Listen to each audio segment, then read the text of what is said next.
Alright guys, welcome back to Vidya Bros. And we would have live streamed this a couple days ago, but we both have jobs outside of this. This is just a thing for fun. So we are going to be discussing what things we liked from the E3 of 2019. So, Okay, how about you start it off, Jeff? Tell me what you saw and what you liked and didn't like. I want to say this right now. This will be... This is off my profile, by the way, so if you don't see Vidya Bros as the Big Boy, it's my off-show file, but we're going to use a different file instead of my main file. Yeah. So, you know how it's okay, because since things are too late now, and podcasts are only relevant as you, what do you call it?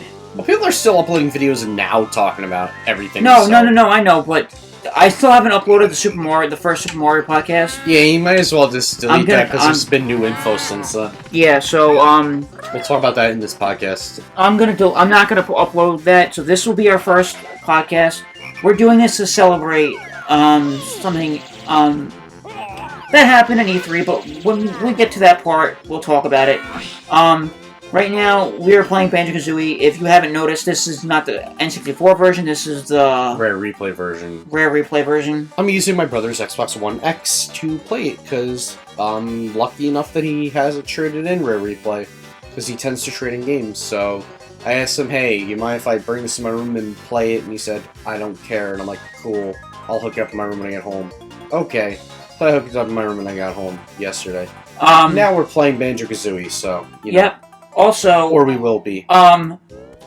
This is not really off topic, but going into it, Microsoft at their E3 announced that this game, if you guys own it, either through Rare Replay or you bought it off the Xbox 360 through digital, because it's only digital on the Xbox 360. Well, it's actually not even an Xbox 360 game, I don't think.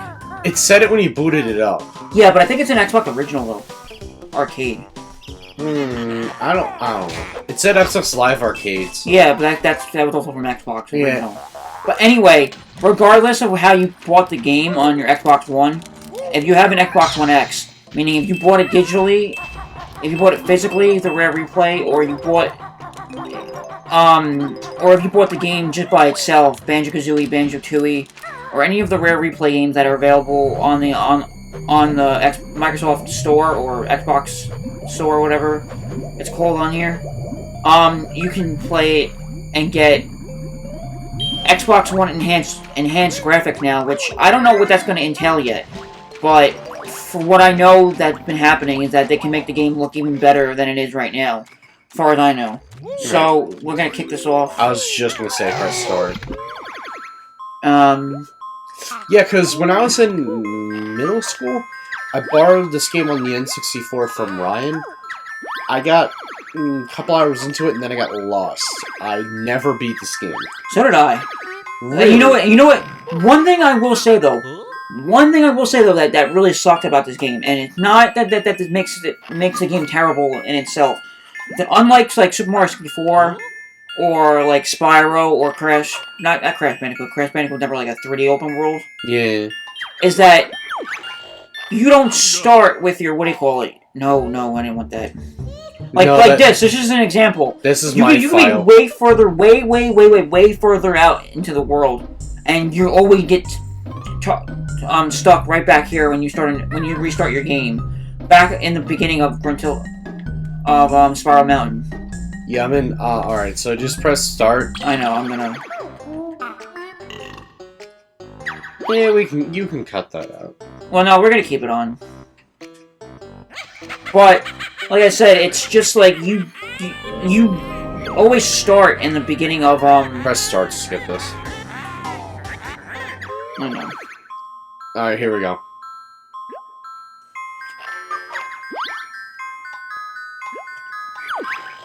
What you were saying? What I was saying is, like, I don't like Mario 64, you'll start off, like, where you ended off, like, in the beginning of painting or whatever. In Spyro, you'll start off in the world that you were in.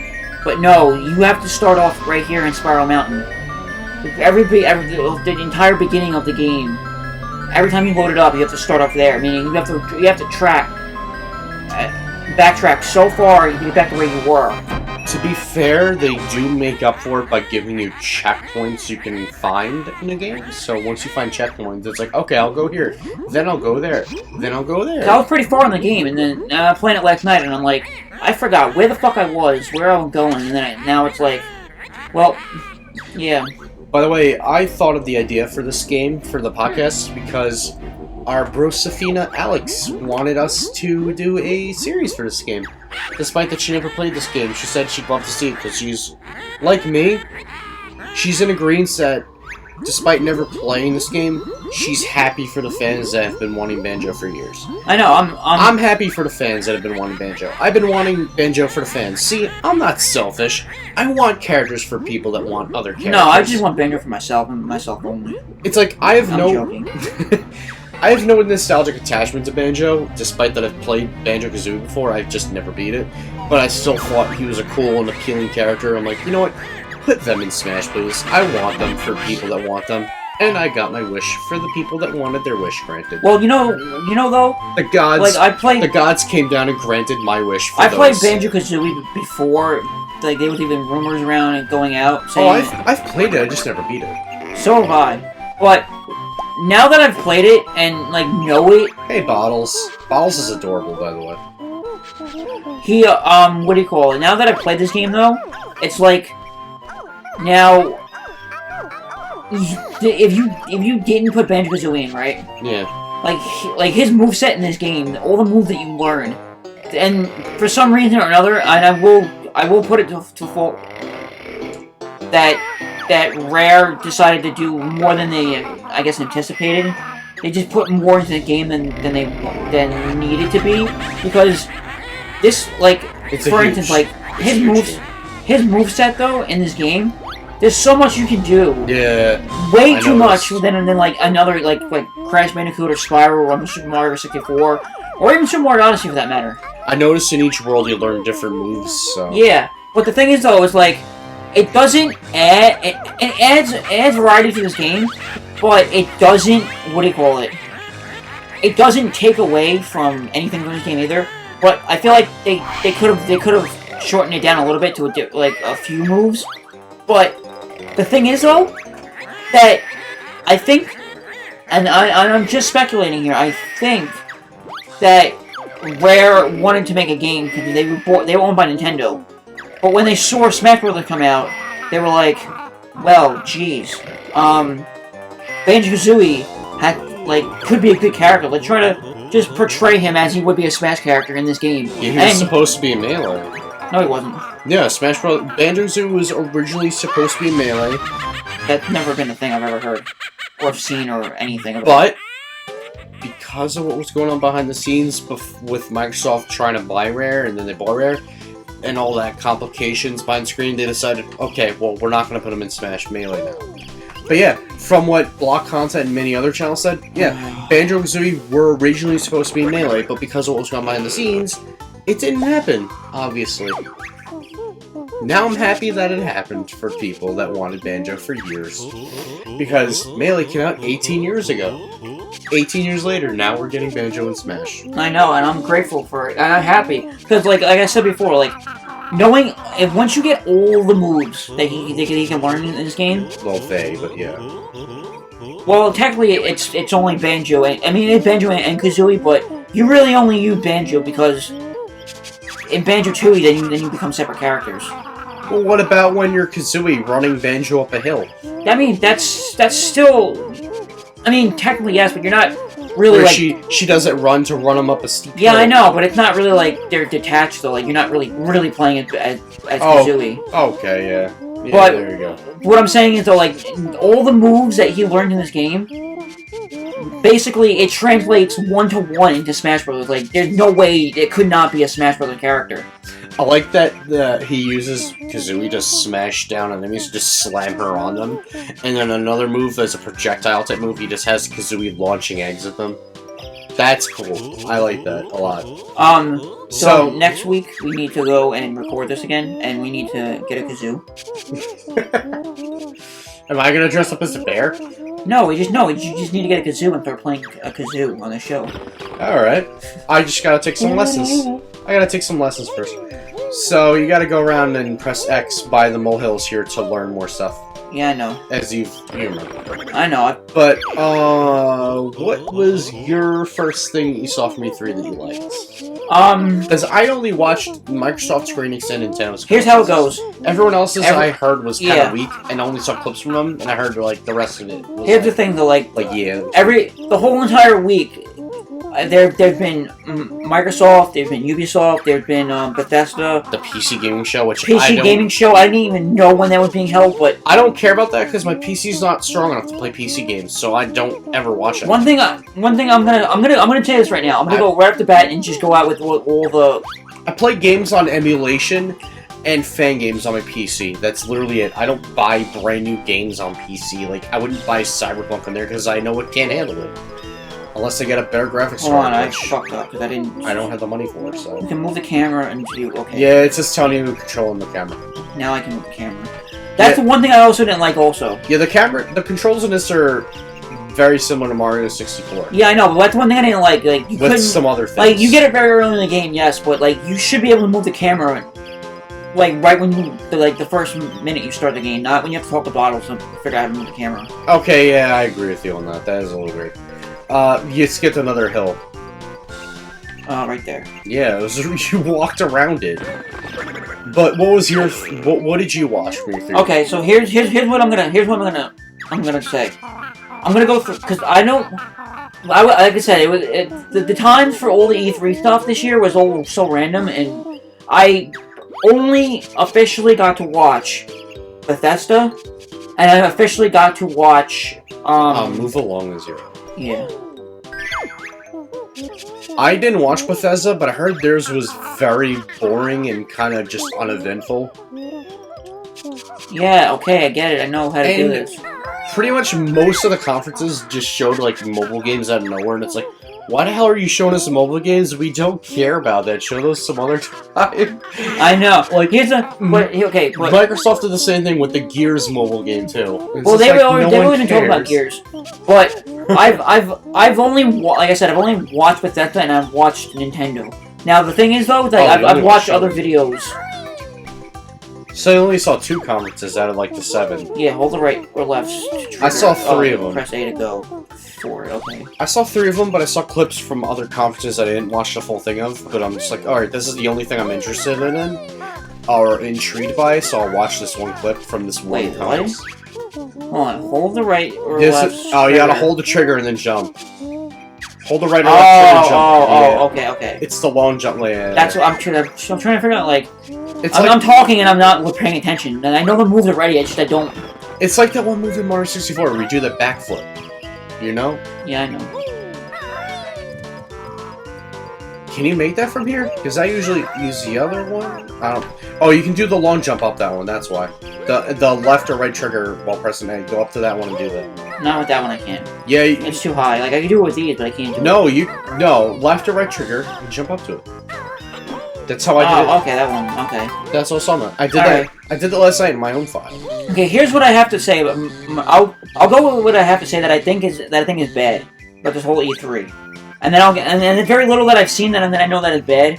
But I'll go through it really quick so we get to the positive stuff. It's not so much that it was really bad. It's just most of E3 was just disappointing. And Nintendo was the saving grace of it. Yeah. I don't know. I can't exactly remember or know if this was part of the E3 PC gaming show. But one thing is though that Shenmue 3 is coming to PC. But it's Epic.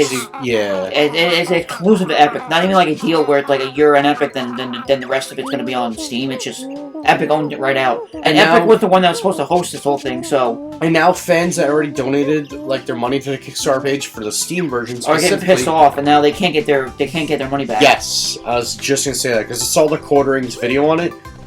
People are. Wait, what did he want me to do? I gotta stop this second. Hold on. He told you to swim. Is that what he told me to do? Yes, go in the water. X to do that, and A to kick your feet around. Yeah, I know. Like in Super Mario 64. Very similar type of controls there. Yeah, I know, and I think this is the worst of all the the worst of all of the swimming mechanics in any game. I don't know which I think is worse, the swimming in this or Super Mario 64. Super Mario 64 was a little bit better. I was able to control that better. Yeah. Spyro did it in Spyro 2, and it did it the best out of all of them. I have no opinion on that because I never really played those games. I watched you play them. And I watched Perry play the one game Reignited Trilogy. Yeah. Also, one game that did it really well was what was it? Croc: The Legend of Go-Go's. I forgot about that series. Which is a game I want you to play. I have a Game Boy game of Croc I played years ago. Oh, fuck that game. No, screw that game. That's the only Croc game I've ever played. I have the PlayStation 1 version, and they also released it on Dreamcast. The PlayStation 1 version was better. Figures, because, you know, it's still the version. But, no, actually, it wasn't on the Dreamcast. It was on PlayStation and, PlayStation 1 and Sega Saturn. So, what did you think was the worst at E3? Okay, by far, Ubisoft, and just listen. I have heard of that, actually. Listen, okay. That and EA. Okay, here, the big thing. That and EA, but to be fair, EA showed off more about Jedi The Fallen Order, which I heard looks good, and it's by Respawn Entertainment. They're a good company. They made the Titan... Respawn was supposed to make the other ones too, but... Respawn is a company responsible for the Titanfall games. I liked Titanfall. I never played the second one. I never played the second one, but I heard the second one didn't do that well on sales, but that it played better than the first Titanfall. That it was the same game, but better at the same time. And they had more Titans to use in the game, which is cool. But, yeah, the sales in that didn't do very well, sadly. But Respawn, they're a good company. But EA... Oh, there's a honeycomb behind there. Under the water, if you want to do that, because it upgrades your health. Yeah, well, let me get up here first and see what he wants, and then I'll go back down. Yeah. So... From what EA said there a while ago, when they confirmed Jedi The Fallen Order, they said there's going to be no loot boxes or microtransactions like that. But at the same time... It is E3. I mean, EA. Yeah. And you know what? The other game they said that with? Battlefront 2. And you know what Battlefront 2 had?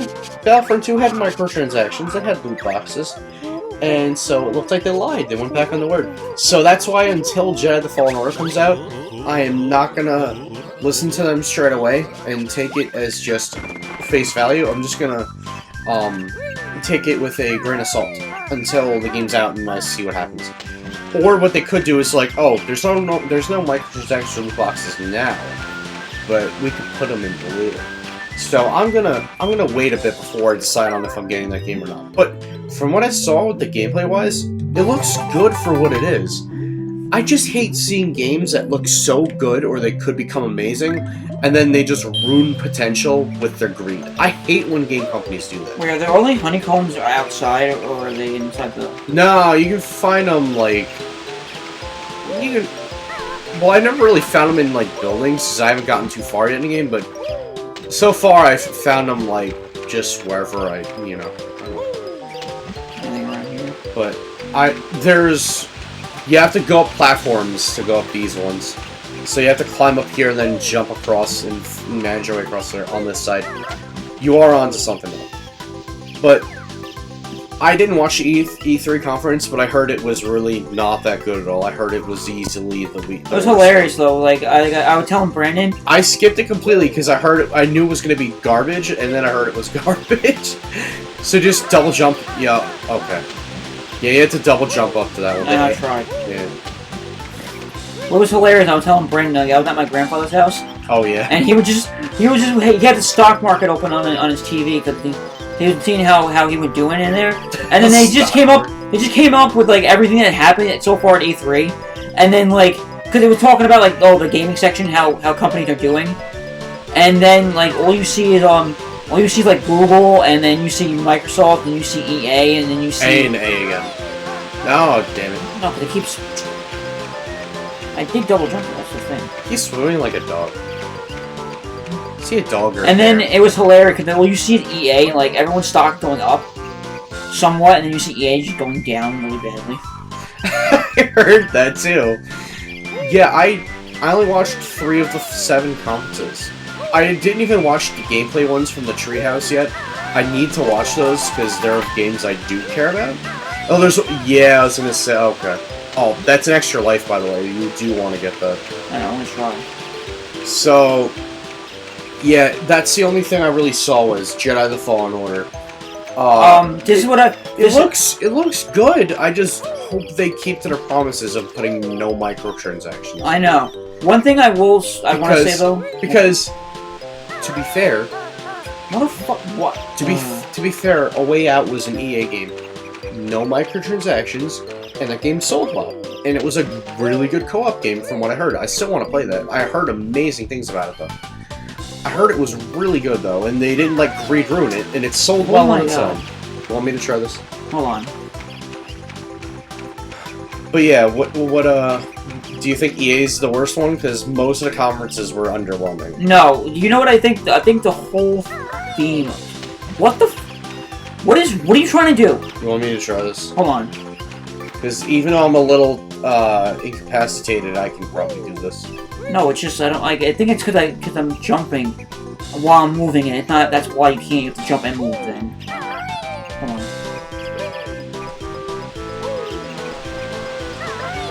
Alright. Yeah, just try that really quick. Alright. No, the one thing I did not like about the D3, and it was a big theme that was going on. With, like, almost everybody. It was basically... Nintendo. It was everything except Nintendo, where the whole thing was... Ah, shit. Alright. And I know this is the way that companies see the future. It's another way to get just money from us. But it's like, okay, let's have a subscription. See what I'm saying? Shit, no, fuck. Yeah, you see what I'm saying? Yeah, but to be fair, I'm a little drunk while we're playing this, so... It's the big thing is subscription. Subscribe to us, and you'll get more games.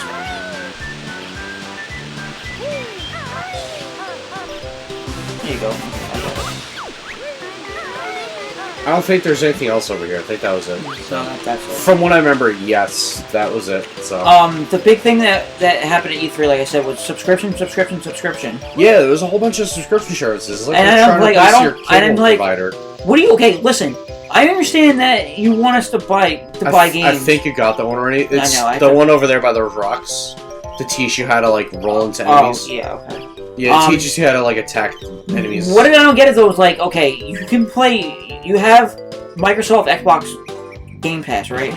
Yeah. Well, I don't, but yeah, I know what you mean. Yeah, you have Microsoft Xbox Game Pass, meaning you get whatever games are on the Game Pass for $9.99 a month, which is like 100 games plus already.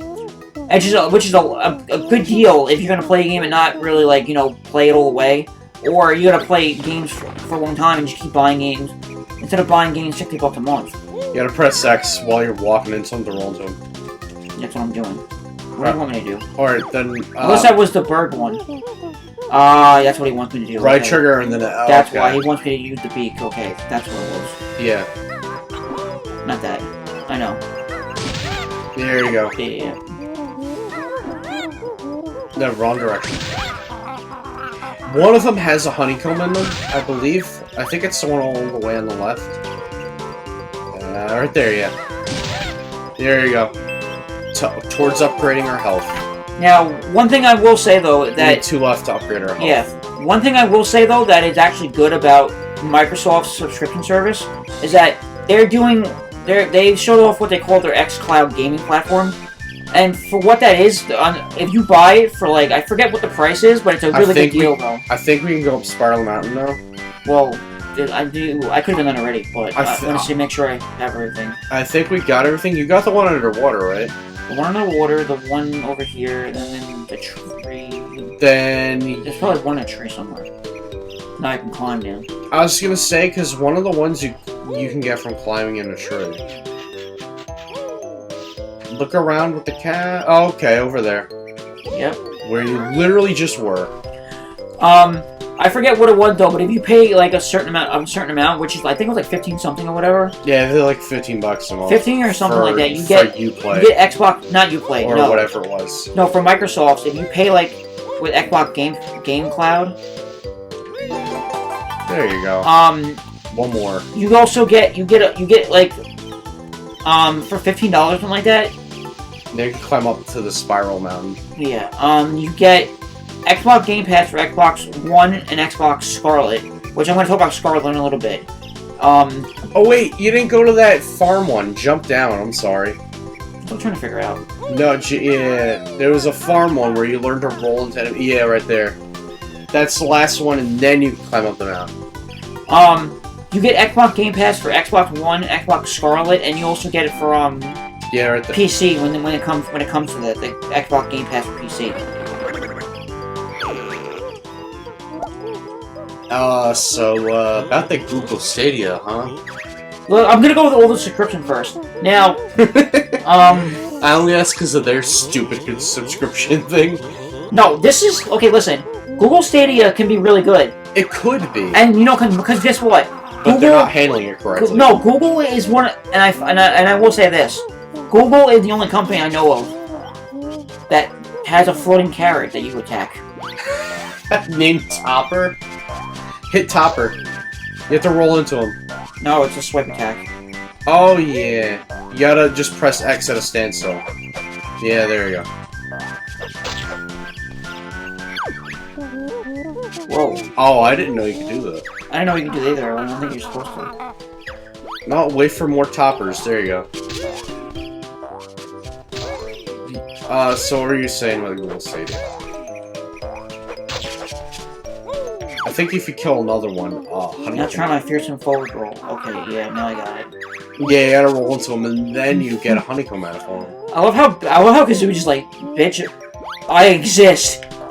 Him and Kazooie don't like each other. They hit the onions jumping around. Hold on a second. Yeah, you gotta roll into. Yeah. There you go. That's what I'm trying to do.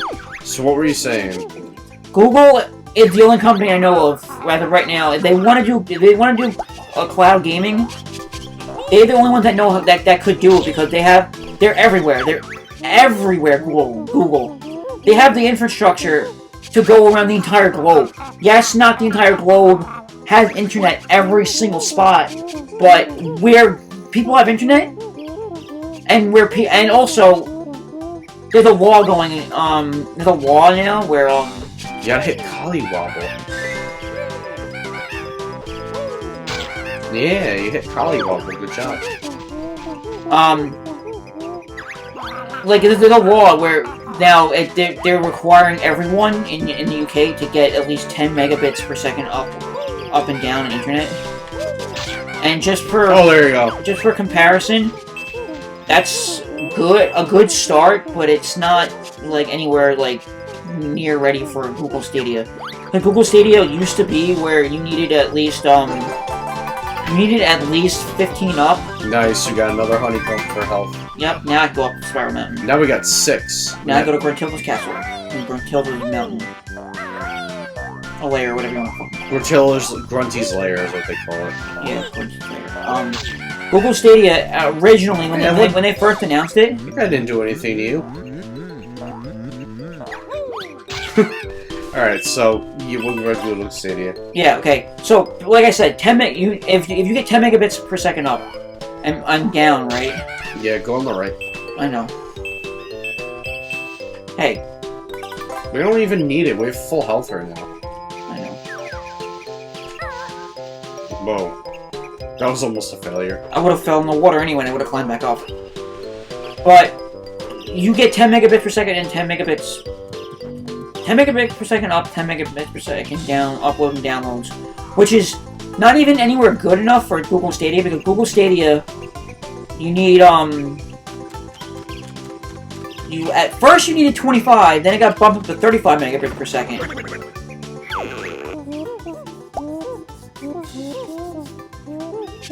Now, here's the thing though. Actually, you know what I'm gonna do? What? I'm gonna let you play for 2 seconds. I'm gonna pull up the actual information because I know I knew you were gonna say that. I knew it. I know it, but I don't want to get it wrong. No, I know, because then you'll end up looking like an idiot with egg on your face. Whoa, I almost stopped. I'm not ramen noodle. You're making me want ramen. Shut your mouth. Alright, so... Yeah, The only thing I liked about Microsoft's was Battletoads looks awesome. It's like how they're doing a lot of retro game series that are making a comeback, like Street Rage 4. I can't wait for that, by the way, that's like sincere. Battletoads looks awesome. Okay, here we go, wait. And it's 4-player co-op. You can do 4-player co-op in there. But that and Cyberpunk 2077 look amazing. The rest of Microsoft conference, not very impressive. Okay, here's the thing now. Kind of boring. Now here's the thing with Google Stadia. Yeah. So first off, Google announced when they showed off Stadia for the first time, just being shown at their Google I/O, they were like, "Get cloud gaming for everyone. Cloud gaming for everyone. Whether you have a phone, a computer, a tablet, a TV, a Chromebook, Mr. Jiggy, whatever it is. If you have any way to access Google Chrome, the browser, you'll be able to, or unless you have like a smartphone app, I'm assuming you will be able to play Google Stadia games. Okay. Then they came out and they said, well, now it only works right now for Google Chromebooks, Google Chrome browser, I think, on Windows only for right now, I think, and any Pixel 3 device. Now, later on, it's going to get more support for, iPhones and other Android phones, and more laptops and whatnot, and this and that, and blah, blah, blah. But, they have 3 different options now, okay? For that you could buy from. Now, this is why I don't... Their subscription service is, like, really stupid. It's like, I don't know what they were thinking. Because you can get a free version, which is coming next year. Google Stadia right now, and when it comes out, which is being released in September or November. Oh, Mumbo Token, I'm getting that. In November, it's not going to come with the free version. So, as of November 2019, when it comes out, you'll be able to get the Pro version or the Founders Edition. The Stadia Pro is $9.99 a month. Okay? 3 months included for free if you get the Founders Edition, which I'm going to talk about later. The Stadia Pro gets you 4K, 60 FPS, 5.1 surround sound. And you can buy the games wherever you want, whenever you want, whatever games are supported on the platform, and additional games are getting released yearly. Ah, shit, I missed one. And basically like Xbox or Xbox Live Gold or Xbox or PS4 Plus, PlayStation Plus or Xbox Live Gold, you'll be able to get monthly games for free. And the 2 games that are coming out, well, the one game that's coming out right now is Destiny 2, the collection, the full thing. And then get Stadia Pro exclusive discounts, like you do with PlayStation Plus or Xbox Live Gold, or Steam or Epic or whatever it is. So nothing crazy about that now. Okay? Yeah. Now when you get to the Founders Edition, which I want to pull up right now, you get a controller, you get Google Chromecast Ultra, which you need right now. That's what I forgot to mention also. So, in terms of where you can be able to play this, most likely if you have a TV, you're going to use Google Chromecast Ultra to play all these games. Basically, it's your mini console, which is smaller than it's like a stick basically, but it's a circle. But for $129, you get the Chromecast Ultra, you get the controller, and you get 3 months of Stadia free, Stadia Pro for free, and you also get 3 months of Stadia Pro to give to a friend for the Buddy Pass. And all the stuff that comes out with Stadia Pro. Now, with Google Stadia Free, which is coming out next year, which is called the Google Stadia Base version, you get 1080p only, 60 FPS, but you only get stereo sound, meaning no surround sound support, and you get no games released, no additional games for free released regularly, meaning you don't get any of the perks of getting, you know, the store exclusives deals. Like once a month you get, say, Metal Gear Solid if it was ever to come on there, which it won't, or once a month you get, or you get Doom Eternal for free, some certain month, whatever, or whatever game's supposed to be on there. You're not going to get any of that for free. And you get no Stadia Pro exclusive deals, meaning, oh, it's summertime, here's a summer sale, now here's like 30% off all games, or 30% off select titles, type of deal. You don't get none of that. Now, you know what the worst part of this whole thing is? What? You get, either if you get Stadia Pro for $9.99 a month, right? $10 a month. Okay?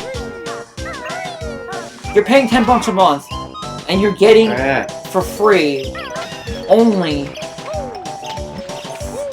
Destiny 2 the collection. Yeah. Meaning you still have to buy additional games while having your subscription.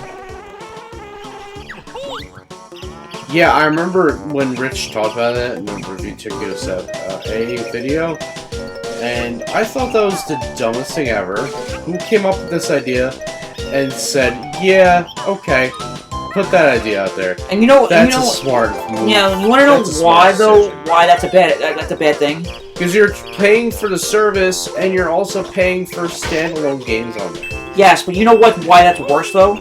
Because you're paying more money than you would on a console for a video game.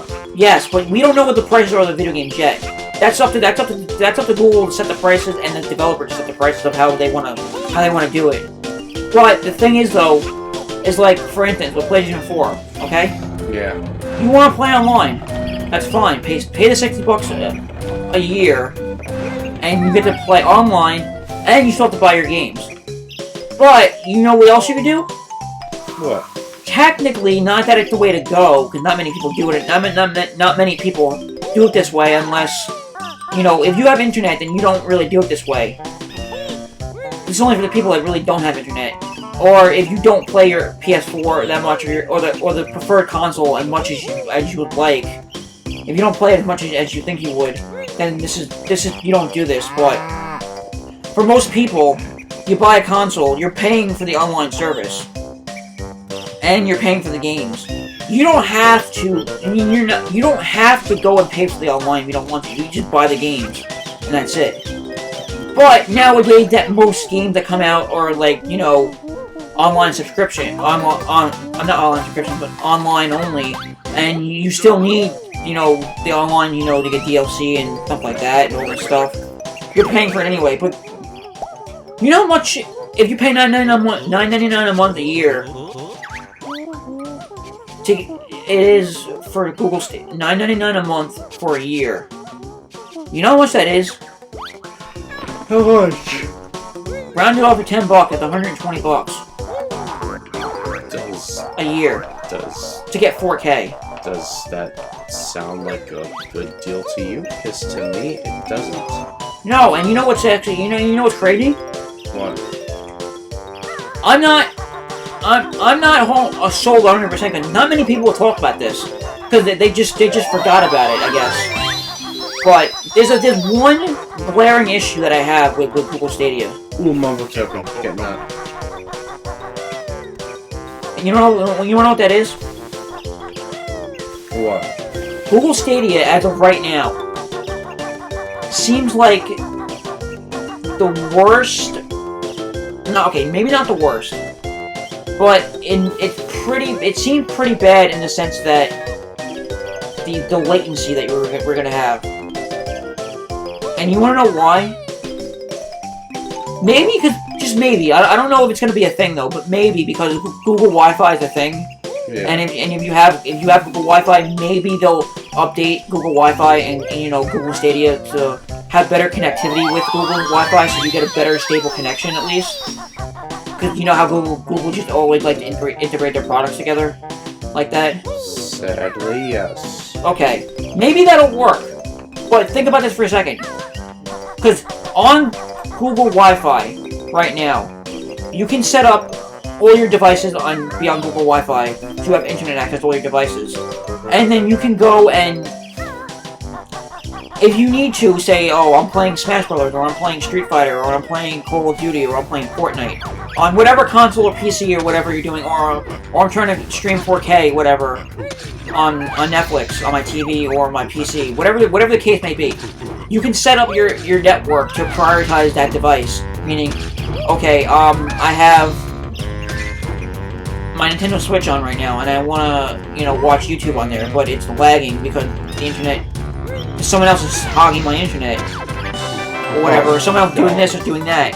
You can tell Google Wi-Fi, take all the internet and make it go to my Nintendo Switch first before anyone else. Okay? Is that a Diddy Kong, by the way? Maybe that's where they got the idea from.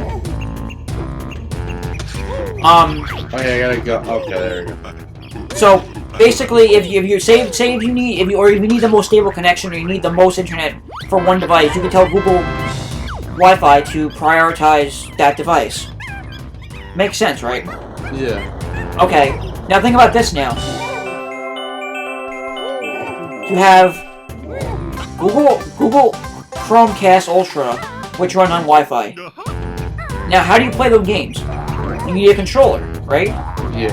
Now, how do controllers normally connect to a console or a PC? You just turn them on. No, but I mean, like, how do you connect them though? You press the button on them. Okay. And there you go. Okay. But what's the connection though? Wireless. Wireless how? I don't fucking know. Okay. Let me explain this. Xbox, Sony, Nintendo, Microsoft. I'm doing PC, by the way. You buy the console, you get the controller, you're all connected through, right now, the top tier consoles that they have. Yeah. And every top tier PC and your PC itself, or laptop, they all connect through Bluetooth. Oh.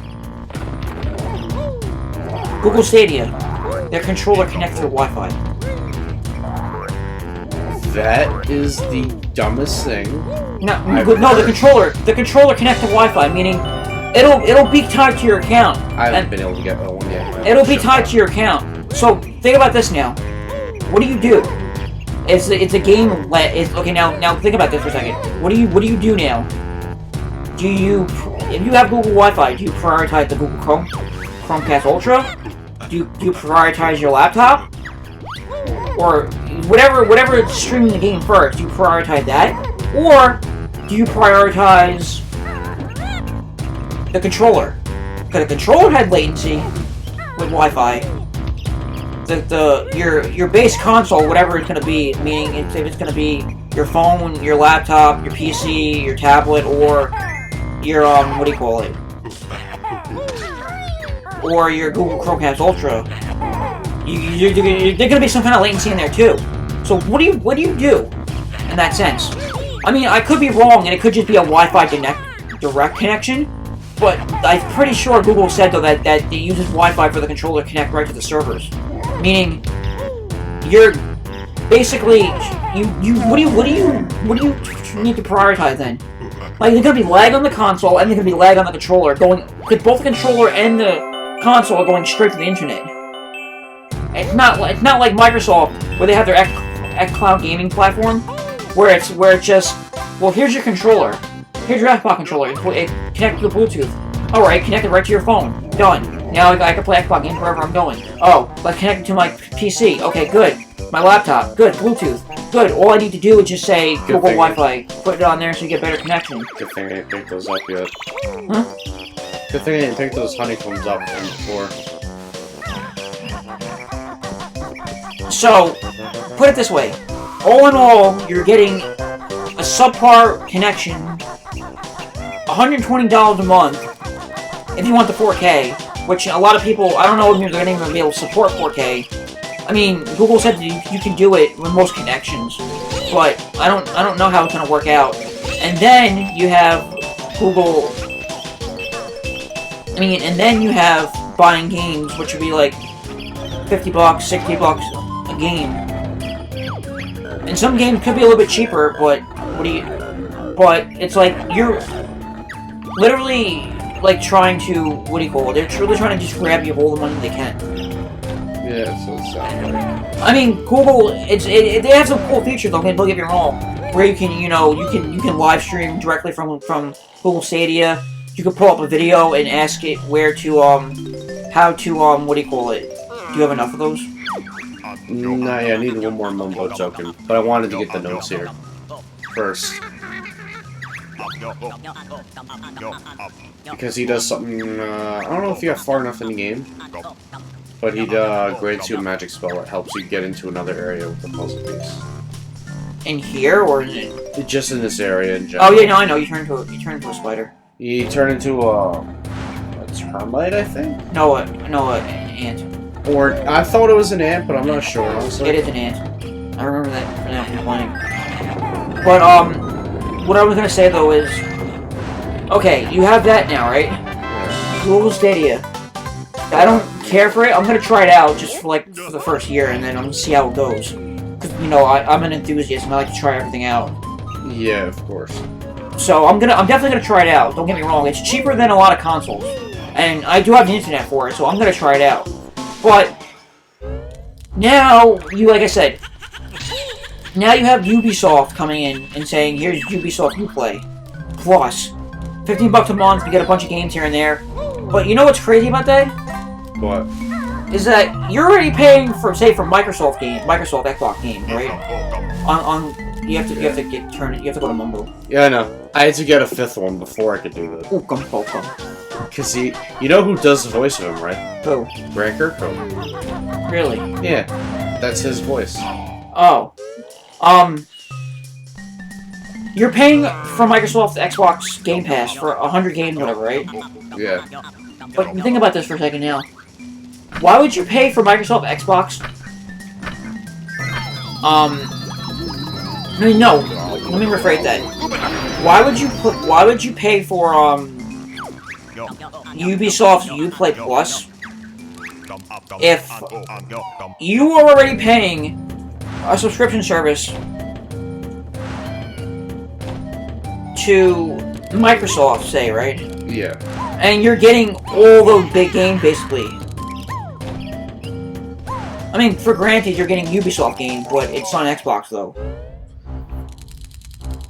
Yeah, it's pretty. So why would you pay $99 a month for Game Pass, Xbox Game Pass, and then $15 a month for more? Did that make any sense? Not to me. Sounds like a ripoff. No. Wow, I got up here on my first try, because last night I got multiple tries and it pissed me off. Yeah, I was trying to figure that out for the longest time when I first played the game. Oh, you asshole. So, I think we spent too much talking about Stadia. Let's, move on to something. In conclusion, Stadia sounds like it's gonna be a joke. I mean, I'm gonna try it out. I'll let you guys know how it is. Well, maybe we'll play one or two games on the show with it. Alright, I'm not paying anything for it. I'm not getting it. That's gonna be you. Hey, you know what I will say, though? I don't trust it, but... Hey, you know what I will say to wrap it off? What? Whatever it turned out to be, it's sure as hell of a lot better than whatever Atari doing with the VCS. That's like saying shit is better than Pilot Puke, though. But none of them are. Exactly. I mean, Google Stadia is not... Google Stadia is going to be okay. I'm not saying it's going to be the great, but it's going to be okay. And I would take okay and functional than over... And at least, like, we know what we're getting into with Google Stadia, though. Like, we basically all have an idea. It'll come down to the person itself, whether their internet is good or not. But when you have the Atari VCS, you still come out and say, you're getting a console, but here's 100 different Atari 2600 games.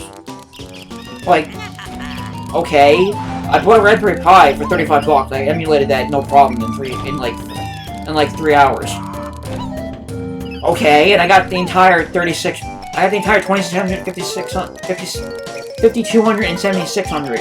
Okay, so don't tell me I'm getting a console and don't announce actual games for it. But beside that, I'm also going to go and talk about Microsoft Stadia. I mean, not Microsoft Stadia. What the hell? Oh, that's how you get that piece. I missed that completely in my. Wait, you were able to leave that and do that? Yeah, I didn't know that. I feel like an idiot now. I thought you were only able to use it. What do you call it? I know. And now I feel like an idiot. Wow. I wish I would have known that in my off-show file. Now I thought you could only get those things. Well, that makes too much sense now. I guess it's until you decide to tell Mumbo that you want to change back. Okay. That makes sense. I feel like an idiot now. Alright. Well, let's talk about Microsoft's, Project Scarlet. Yeah, they didn't really show much except from tech-wise. They didn't show gameplay-wise of the difference that it's gonna make. Like, they showed off a trailer For Halo Infinite. But it's like, great, but where's the gameplay? I don't really see any difference here so far. This is what I'm speculating. Because we don't know 100% of the full, specs of it. But what I will say, though, is that Microsoft is actually learning from their mistakes now. What they did this generation. And next generation, I'm putting my thoughts out there and saying that they are gonna be better this generation than they were last generation. Meaning, wait, did you get all the things in there? There's one left I can't get yet. Why? Because I think we have to kill that bull, but we are not able to kill it yet. I've tried. Okay. I tried that in my off-show file. That's how I Can't get up there yet. Yeah, I can watch. No, you can't. Oh, okay. I didn't know you had that option. Yeah, there you go. Okay, so you actually could do it. Okay. We got the right amount of notes though, kind of like the star doors in Mario 64. Yep. Very similar with how that mechanic works. Like I said, when PlayStation came out and they were like, with the PS4, they came out and said, well, this is going to be the year of that we're really going to be focusing on gaming.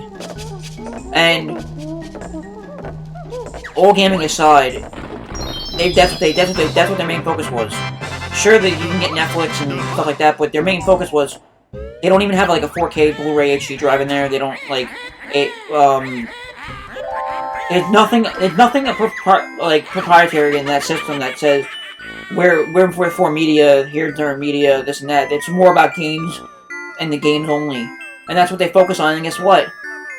It beat Microsoft out of the park with their PS4. And then, you know, the PS4 Pro came out, and then the Xbox One S came out, and then the X came out. And Microsoft technically had the better console at the time, spec-wise. But, you know, it wasn't true 4K still. It was better 4K than the PS4 could do, but the PS4 Pro could do, but at the same time, it's like...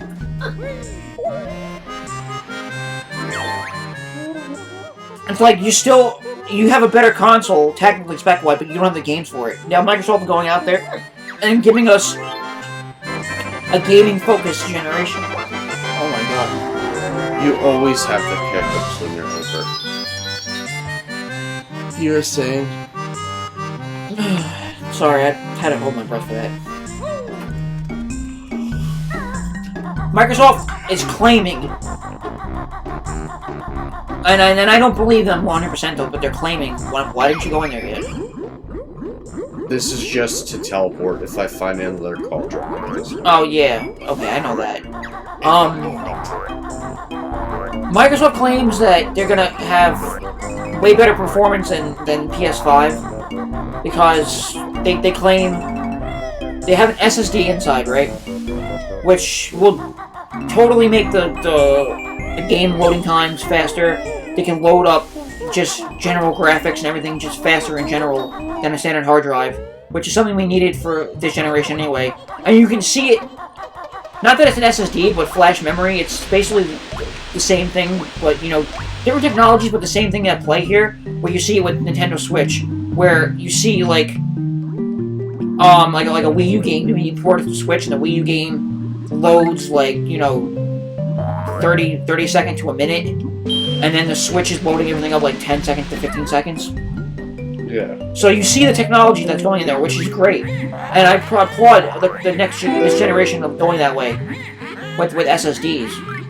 But they also claim that, you know, we're also going to get to use some of that SSD as virtual RAM, which will make it 40 times faster than, which will make the RAM itself and CPU in conjunction with the CPU that's going inside of it 40 times faster than the Xbox One X.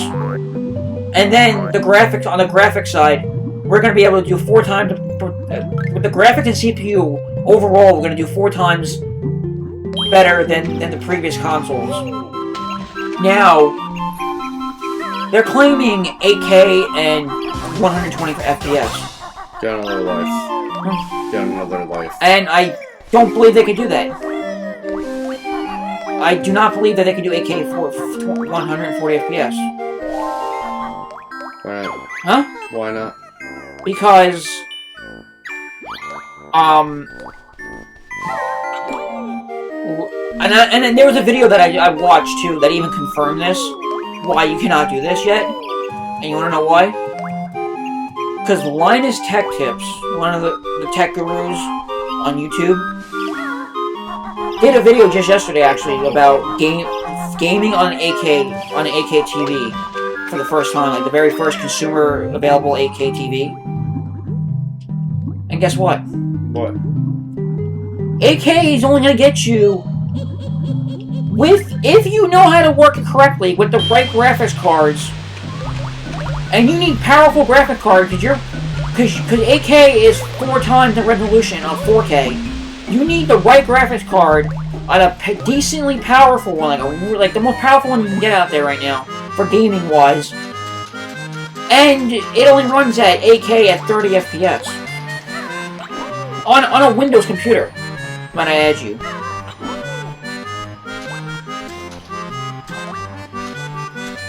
So, I don't think that, and you know how computers are supposed to be technically better than consoles in every way? So they say, yeah. Well, you know what I mean, like, in terms of, like, graphic performance, though? Yeah. So, if a computer can't even do 8K yet, But we're not ready yet. we're not ready. I mean, if it's doing 30 FPS, sure. But you know something, though? What I can believe, though, is we're gonna get subpar 4K at 120 FPS, and then get really true 4K at 60 FPS. Because there's no way that we're gonna be able to do that at 8K at 120 FPS. That's why I think, honestly, I only think that we're gonna get 4K 20 FPS. Because Sony is boasting it with their PS5, saying that that's possible. But you know something also, which is gonna be really hard to justify? Those kind of performance numbers they're throwing out there, if the limit, say, for all developers right now, right? Yeah. Is 4K 120 FPS. Most TVs out there right now don't do 120 FPS. Like true 120 FPS. My TV at home does 120 FPS. I bought that TV specifically to do that if I needed it for anything, right? Yeah. But it only works at 1080p at 20 FPS. It will not go any higher, only because the connector, the HDMI connector, is not updated for it. But still, even if it was, we have nothing that can take that. And the amount of money you need just for a PC alone to do 4K and 120 FPS is kind of ridiculous. Anyway, aside from that, Microsoft, Project Scarlet.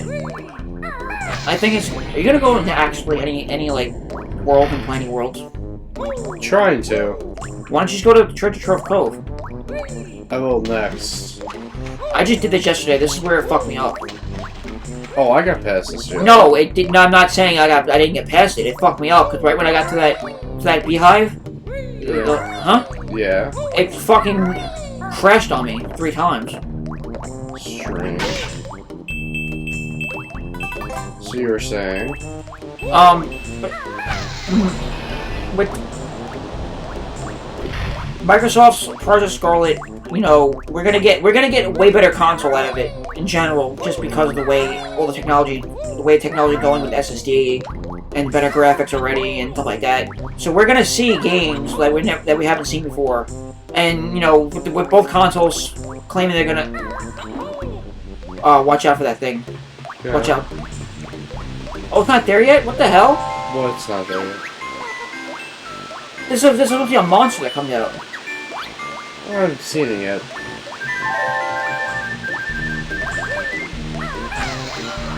You were saying?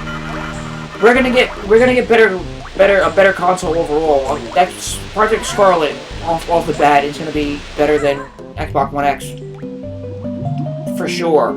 But it all comes down to people actually wanting to make a game for it. And you know something though?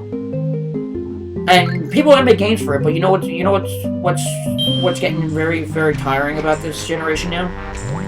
What? Like I said, I'm believing that we're gonna get 4K and 120 FPS on Xbox Scarlet. But guess what? Sony's getting 120 FPS. Yeah, PS5. They're actually gonna try with this one. No, they're doing it, and they've said, and we've seen actual performance with Sony though with their SSDs, showing how they cut down PS4 Spider-Man from a loading of time travel. Is it time travel or what is it called? What? When you can teleport from one area to another. Teleporting. No, but what was it called in Spider-Man though? Fast travel? There you go, fast travel. Because, like I said, Spider-Man's fast travel on a PS4 was like anywhere between 15 to 30. No, was it like 15 to 30 seconds? I'm gonna put it.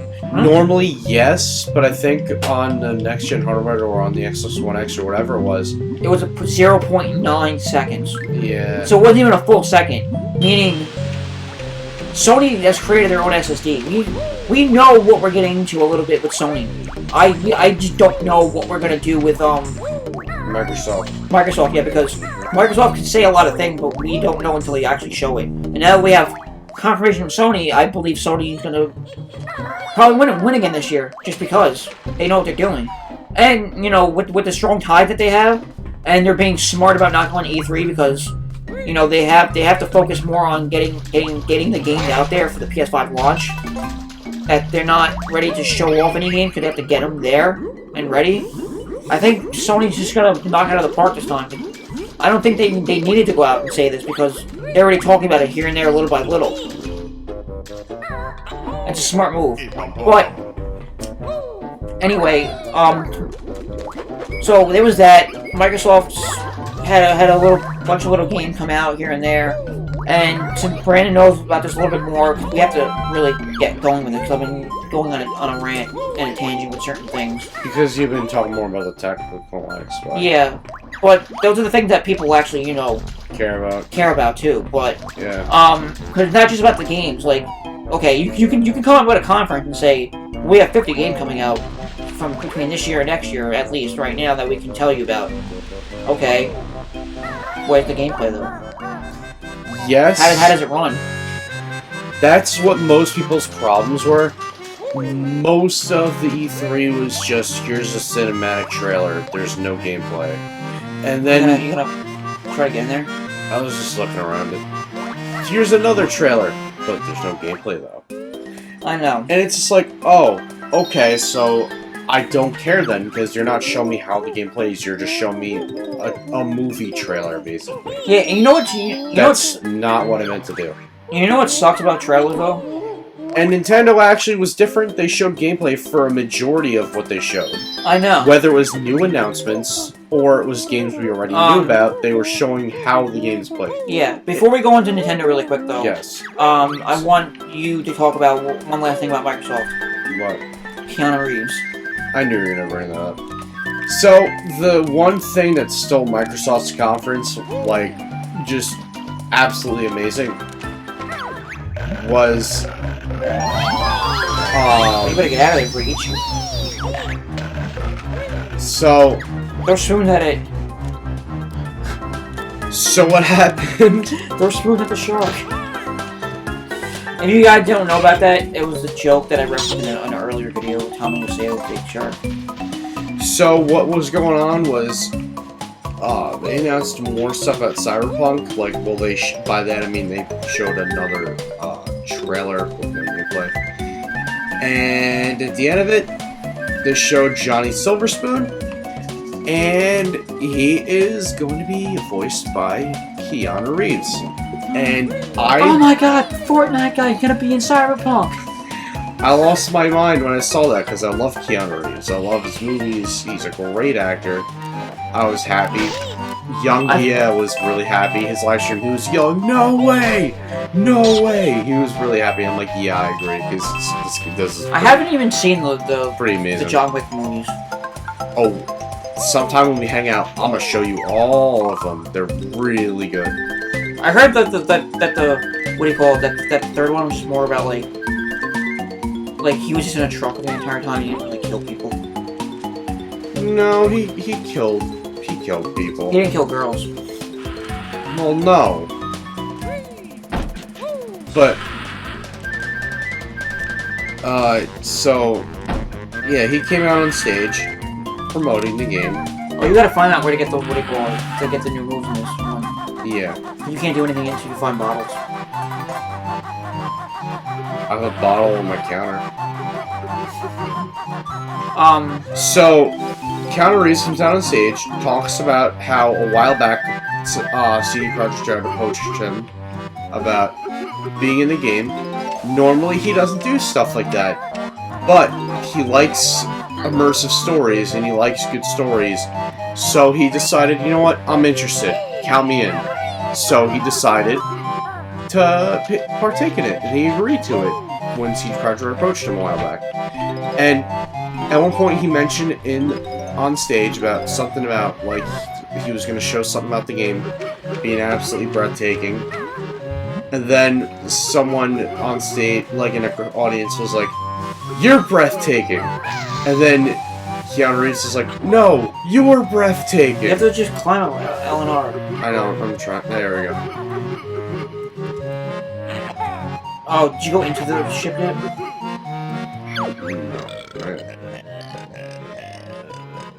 So... I love how Kazooie just like, screw you guys. He's just so blunt with everything. Yeah, Kazooie's really freaking sassy. Go into the ship. You can't hurt him. So, what ended up happening was then... You can't smash him. There we go.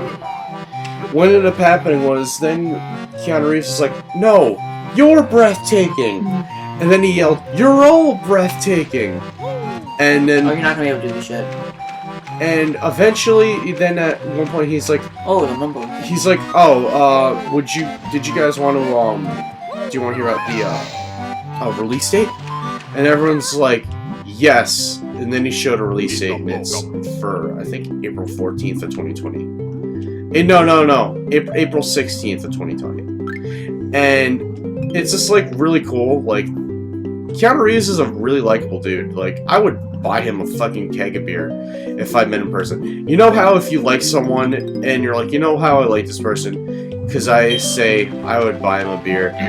No, with Keanu Reeves, it's like, no, I'd buy him a whole keg.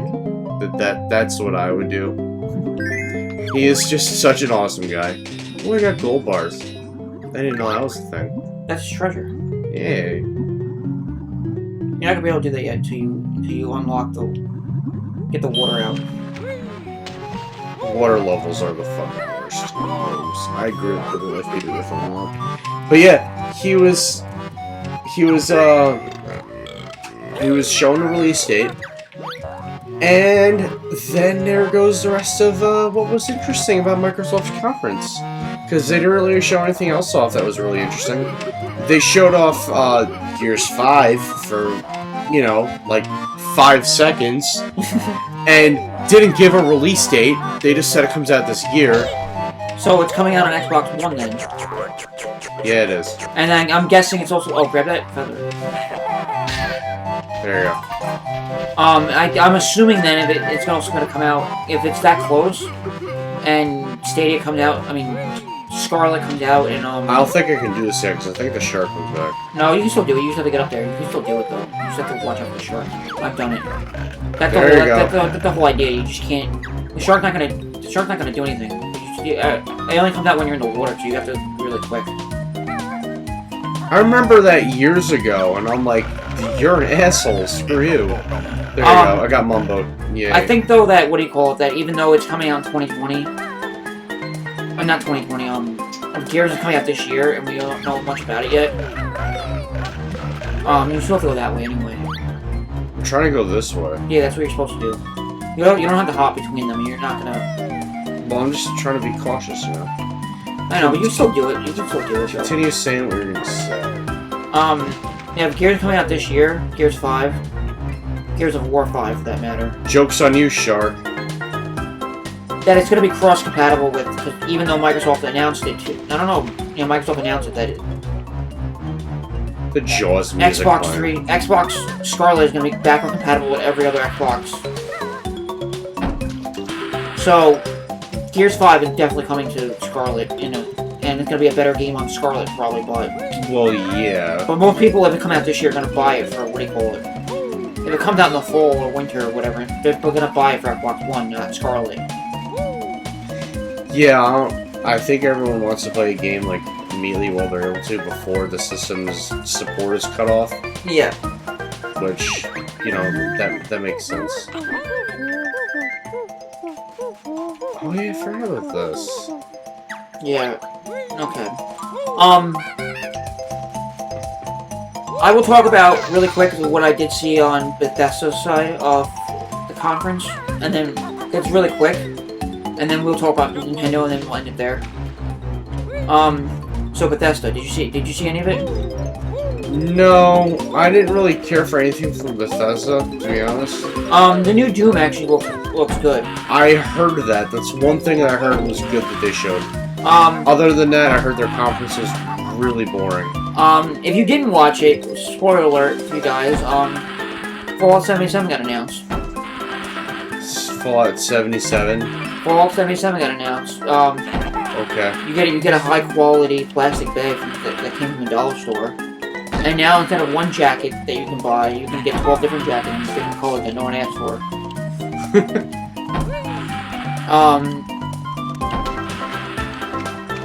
Oh, and they did fix one thing about Fallout 77. What? You will get your bag immediately. Do not get cheap bags. It's fine. Literally, they're going right down the street to their local dollar store and stealing all their bags. That was a joke and a half. If you guys didn't realize, wasn't being serious about that. You can't kill that thing, by the way. Even if I keep farting eggs at it? Yeah, you just don't go into it. Oh, alright, that's disappointment. Just like my child. Alright, so I'm going to get this jiggy. I'm gonna get jiggy. What really happened though, and I don't know why though, it's the real thing though. Which is actually really cool. I think it was, I don't know if they announced it in this in their show or Nintendo Direct, but Skyrim Blades, I think it's called, which was a mobile game, is actually getting ported to the Switch, which is pretty cool. And I heard that game's a shitty, like, free-to-play microtransaction role game. It is, but you really don't have to. It's those kind of games, like, you play how you have fun the molehill. Yeah, I'm trying to avoid this thing to get the egg. There you go.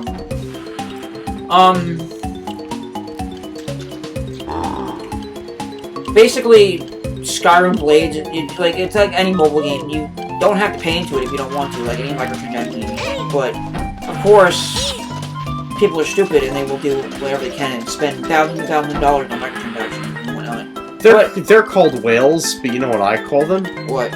Idiots. I'm not going to go into the whole microtransaction rant thing, but I'm going to keep continuing on what I did see at, Bethesda's thing. Tom Howard did not come out and say that we were getting, Todd Howard. Todd Howard. That's what I said. You said Tom. I didn't. You said Tom. Fine. I said Tom. Play back when we get to the editing part of this. You'll hear you said Tom. Todd Howard. I got another mumbo token. Which it was disappointing, but he did not release Skyrim on refrigerators yet. Okay. He said that last year at E3. He was like, well, you know, we have Skyrim here, you have Skyrim there, you get Skyrim on a toaster, Skyrim on a fridge. Oh, yeah. So everything. So we didn't get it this year. But what we did get was Fallout 76's Battle Royale mode. Fortnite for Fallout. Why? I mean, I kind of get it. I mean, I shouldn't question the fact that Fallout 76 is getting a Battle Royale mode in just in general. Like, okay, it's getting a Battle Royale mode because technically Tetris did it for Tetris 99. So like nothing unconventional, but Fallout 76 is not really like a shooter type game. So how did that work out? I mean, you're shooting a game, but it's a shitty shooter. You know what I mean? It's not like Call of Duty. It's not like Fortnite, or it's not like Apex Legends, or you know, Overwatch. How do you make that into a battle royale game though? Yeah, I know. I don't get it. I mean, I don't know enough about Fallout 76. I mean, maybe it's just a way to cover up the fact that you only got 500 atoms stored into your account because you did not get your canvas bag when you were promised one. Maybe it's because they spent all the money on jackets that they produced that no one actually bought, and now they have to recuperate their money, so yeah. Maybe that's why. But other than that, yeah, Fallout 76 Fortnite mode. Go play it when it comes out, I guess. And other than that, I have nothing to say about Ubisoft. I will. Ubisoft, the only. Oh yeah, you play. I'm not going back into that, so don't even. I don't even want to do it. The only thing that I know that they did good on, which the only thing I watched from Ubisoft was the Brawlhalla thing with Finn and Jake from Adventure Time, but I didn't know that was a thing. I was curious and saw that, and I'm like, this looks like another Smash Brothers clone. Looks interesting, but I don't really. Brawlhalla is actually supposed to. I heard it was good. Yeah. But I mean, Rayman's in it, so I would try it out for Rayman. I mean, yeah, but the thing is, though, like I said, it's Ooh. not as appealing. Yeah, there you go. See that? Have you? Oh, I had to look this up. But you still can't. I don't think you can still do it though.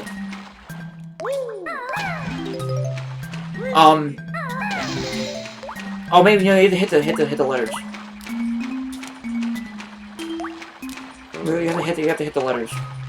Trying to find D. I'm gonna get these first. You can talk while I do this. Yeah, what did you just say before?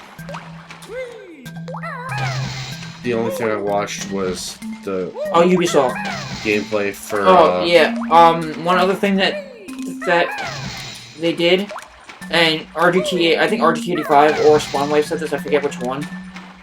But you know what's very interesting that only Ubisoft can do? What? And I congratulate them in a weird way, because congrats to you, you're the only company that can do this. But it doesn't mean I'm gonna buy it. What? Is that... Guess what game coming out again? What?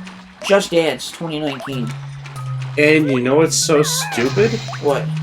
That game's coming out on the Wii. Yeah, you know something? Want to know something else? Sure, like the Wii. Yeah, no, really but you know anymore. something? You know something though? For the past 5 years, they've only released it on Wii. They haven't released it on any other console. And it sells really well for them. I have several questions. I mean, the only game that I think should ever be selling well on that system as of right now is any first-party Nintendo game, and especially Super Smash Bros. Brawl, if you hacked it. Other than that, I don't see a reason why you should be buying any game on the Wii at this point, unless you really care about Mario, Okay. Unless you're a grandma who doesn't really play video games. I mean, if you care about...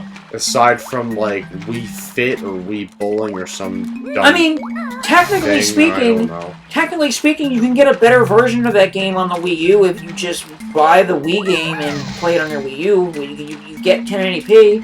Or if you wanted to and you have the capacity to do it, you could download it illegally off of a ROM site and play it on a Wii emulator. Sure. But no one should be buying, like, I just don't understand, like, besides Nintendo, which, no matter what you do, Nintendo will always sell games correctly. I'm gonna have to look this up. You can get out of this right now and go find, I think you have to... I'm not gonna bother with that right now. But, like I said, I will congratulate them for being the only company that can actually sell Wii games and sell a game like that and sell it well. Because they're doing something right in that aspect, I guess, but it's doing well for them. Other than that, I have nothing more to say about Ubisoft. But I will, because I'll let Brandon talk about the Direct, but there's two things I want to talk about before the Nintendo Direct that Nintendo did talk about before their Direct. You dick. Huh? Now you the crap. What was I going to talk about? I was going to talk about two things that Nintendo said, and then you were going to talk about the Direct. Because I've been talking a lot. So, this is going to be a segue into what Brandon's going to talk about, but, I dick. So, before Nintendo's E3 conference Direct, two things happened. We've gotten the Splatoon World Champion 2019, Splatoon 2 World Champion 2019, and the Smash Bros. Ultimate Invitational of 2019, which is the tournament. Oh, speaking of which, are you available tomorrow? Maybe after work, I don't know. Because you know what tomorrow is? What? The tournament at the Paramount Theater for Smash Brothers. If I get home early enough, sure. Not. Because I would love to try out Joker in the tournament and see how far I get. Yeah, so whatever. Because I'm pretty good with Joker. Nintendo came out and they had, you know, their events, you know, the Splatoon tournament, so the Smash Bros. Tournament. And then, first was the Splatoon tournament. They came out and right off the bat, they didn't even announce, like, the very next, Splatfest for Splatoon 2. They came out and just came out of nowhere. It was like, we're gonna show you... And I died. We're gonna show you the... That was the first time I died. Alright, you can continue. I was reading that because it was pretty funny. Oh, well, yeah. They came out and released information about the very, very, very, very last Splatoon 2 ever. And it may be, people are speculating, it may be, what do you call it? A stretch, though, but... The last Splatfest? It may be a stretch that this is, like, after the last Splatfest, that they're gonna focus on Splatoon 3, but I don't know, only because... Trust me, I've looked it up after I saw that.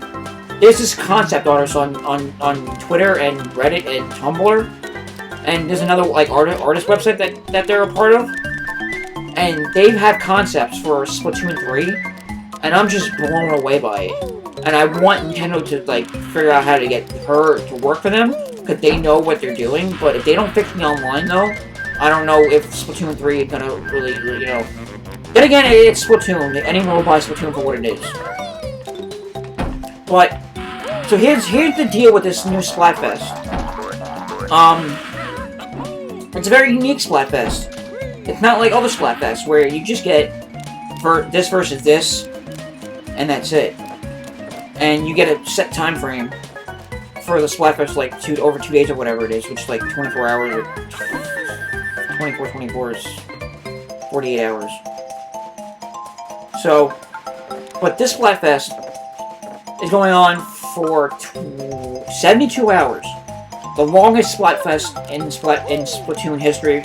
Yes. Spanning between Splatoon 1 and 2, the longest in Splatfest history. That's 3 days. Yeah. 3 full days. Now, we're also getting a brand new Shifty stage, of course, like every Splatfest. And this time around, the Splatfest is Pearl versus Pearl versus, Marina. I was to say Marina. Chaos versus Order. Chaos being Pearl and, Marina being, Order. And I already know who I'm voting for, regardless of what the thing is. I gotta vote for Pearl. Pearl's my girl. Why is Pearl your girl? Because she's just amazing. I like her better than Marina. That's all I can say. I mean, I don't disagree with you. I was just kind of curious. No, she's always been, I play Splatoon way more than you, and she's always been my thing. My actual outfit in Splatoon is Pearl's Octo expansion outfit. Oh. So there's that. Yeah. Anyway, Dick. we're getting a new Shifty stage. But not just getting a new Shifty stage with this. We're getting the last 23 Shifty stages also, which is from every Splatfest ever created for Splatoon 2, meaning the last 24 months. The last 24 months, we're getting every Shifty stage rotated out in the first 48 hours, and then no, actually, I think the first 24 hours. I think. Actually, let me just confirm that because I sent it to Brandon and my sister.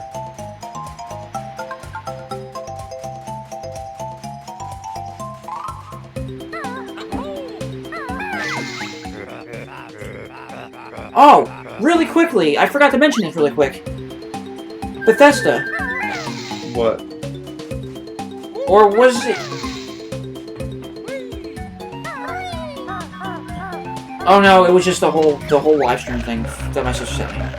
But Samuel L. Jackson did a movie apparently, or unveiled a movie in E3.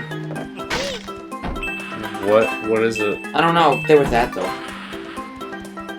Like, yeah, E3. We're coming here for video games, not movies. But you come out and find that there are movies coming out. Anyway, alright then. The thing for Splatoon is you get Chaos versus Order. Every Splatfest has its own Shifty stage, like I said. Okay, so for the first 48 hours, we're getting all 23 Splatfest stages that were unique to each Splatfest. Then the next 24 hours, that adds up to 72. The last 24 hours, we're getting the new Splatfest stage, Shifty stage. So in total, we're getting all 24 stages throughout the entire Splatfest. Then, after that, 5.0 drops out. Version 5.0 of the game drops out. Ooh. And that adds Splatfest Turf War mode, which now has all 24, which allows you to play online with your friends. It's a private mode, though, which kind of sucks, but, I mean, maybe I'm wrong about that. I have to see when it comes out. But you get all 24 Shifty stages now in that mode, plus any stage that's rotated into it, like every 2 hours or whatnot, or every 2 or 4 hours, whatever it is for Splatoon, when they keep rotating stages. You get the day and the night version, like in Splatoon, like in the Splatfest. That's interesting. So basically, we're getting Splatfest forever now. in the sense of we're not competing for anything. We're just building up our, we're playing for fun. We're building up whatever we can to get to the next level, type of deal. Any other information? I don't know. Maybe we'll get new weapons, like we always do. Maybe we'll get new gear. Maybe we'll get one more like gameplay mode, which was like for like the leagues, for the rank battles and whatnot. So that would be cool. One thing I wish would happen though with Splatoon 3, and only Microsoft, and it would just make more sense than anything. And Nintendo, not Microsoft. I keep saying that. Nintendo would get so much money off of it right away, and you know how many people would play it so much? Oh man. Just put, like, everyone that plays Splatoon will play this automatically. All you have to do is, if you change nothing about Splatoon 2 and called it Splatoon 3, and the only thing you added was a Battle Royale mode, yeah, people will lose their shit. Yeah. Oh, cool, I'm gonna have her learn to fly. But I want, like, how do you turn that into a thing, though? If you say Battle Royale, right? But then you say it in Splatoon, like, pun, how do you say that? With what? Like if people say, like, oh, I have an inkling that Inkling coming to Smash. Like, how do you say, like, Battle Royale is, like, a thing? Like, Battle Ink, I don't know. Not sure. Anyway, so this is gonna be the craziest Splatfest ever. If you guys, me and Brandon I'm getting off that day, just so you know. Me and Brandon are gonna be playing that on our show. We're gonna try to live stream it. If you guys want to come and join us, we will be live streaming that. The very first live stream ever that will actually work now that we have the correct equipment and Brandon has good internet. Yeah. So we are going to live stream this, and if you want to join us, we're going to set up links and everything to let you guys know about that, and especially to Alexandra Stubbs. Well, she said that, I asked her the other day, she's going to be going away around the time, so she's sadly not going to be joining us. Oh. I know. But anyone that's there and wants to join us, join us. Now, the next thing that happened before Nintendo E3 Direct, Sakura came on stage. And Brandon, do you want to take it away now? Because I've been talking a lot. Sure. Oh, sorry. With what? Smash? Yes, what Sakura did before the Direct. And then you want to segue into it? So, he started off with a fight with, He actually played? What do you mean? Sakura actually played Smash Brothers? I don't know. You said he started off with a fight. So the trailer... No, what he did before that. What are you talking about? Whenever he said he had something going on, that there was going to be DLC in the Direct. All I remember is that he said that there was going to be DLC discussions at the E3. He didn't really announce anything beforehand. He said there was going to be announcements with Smash Brothers, though, a couple days before.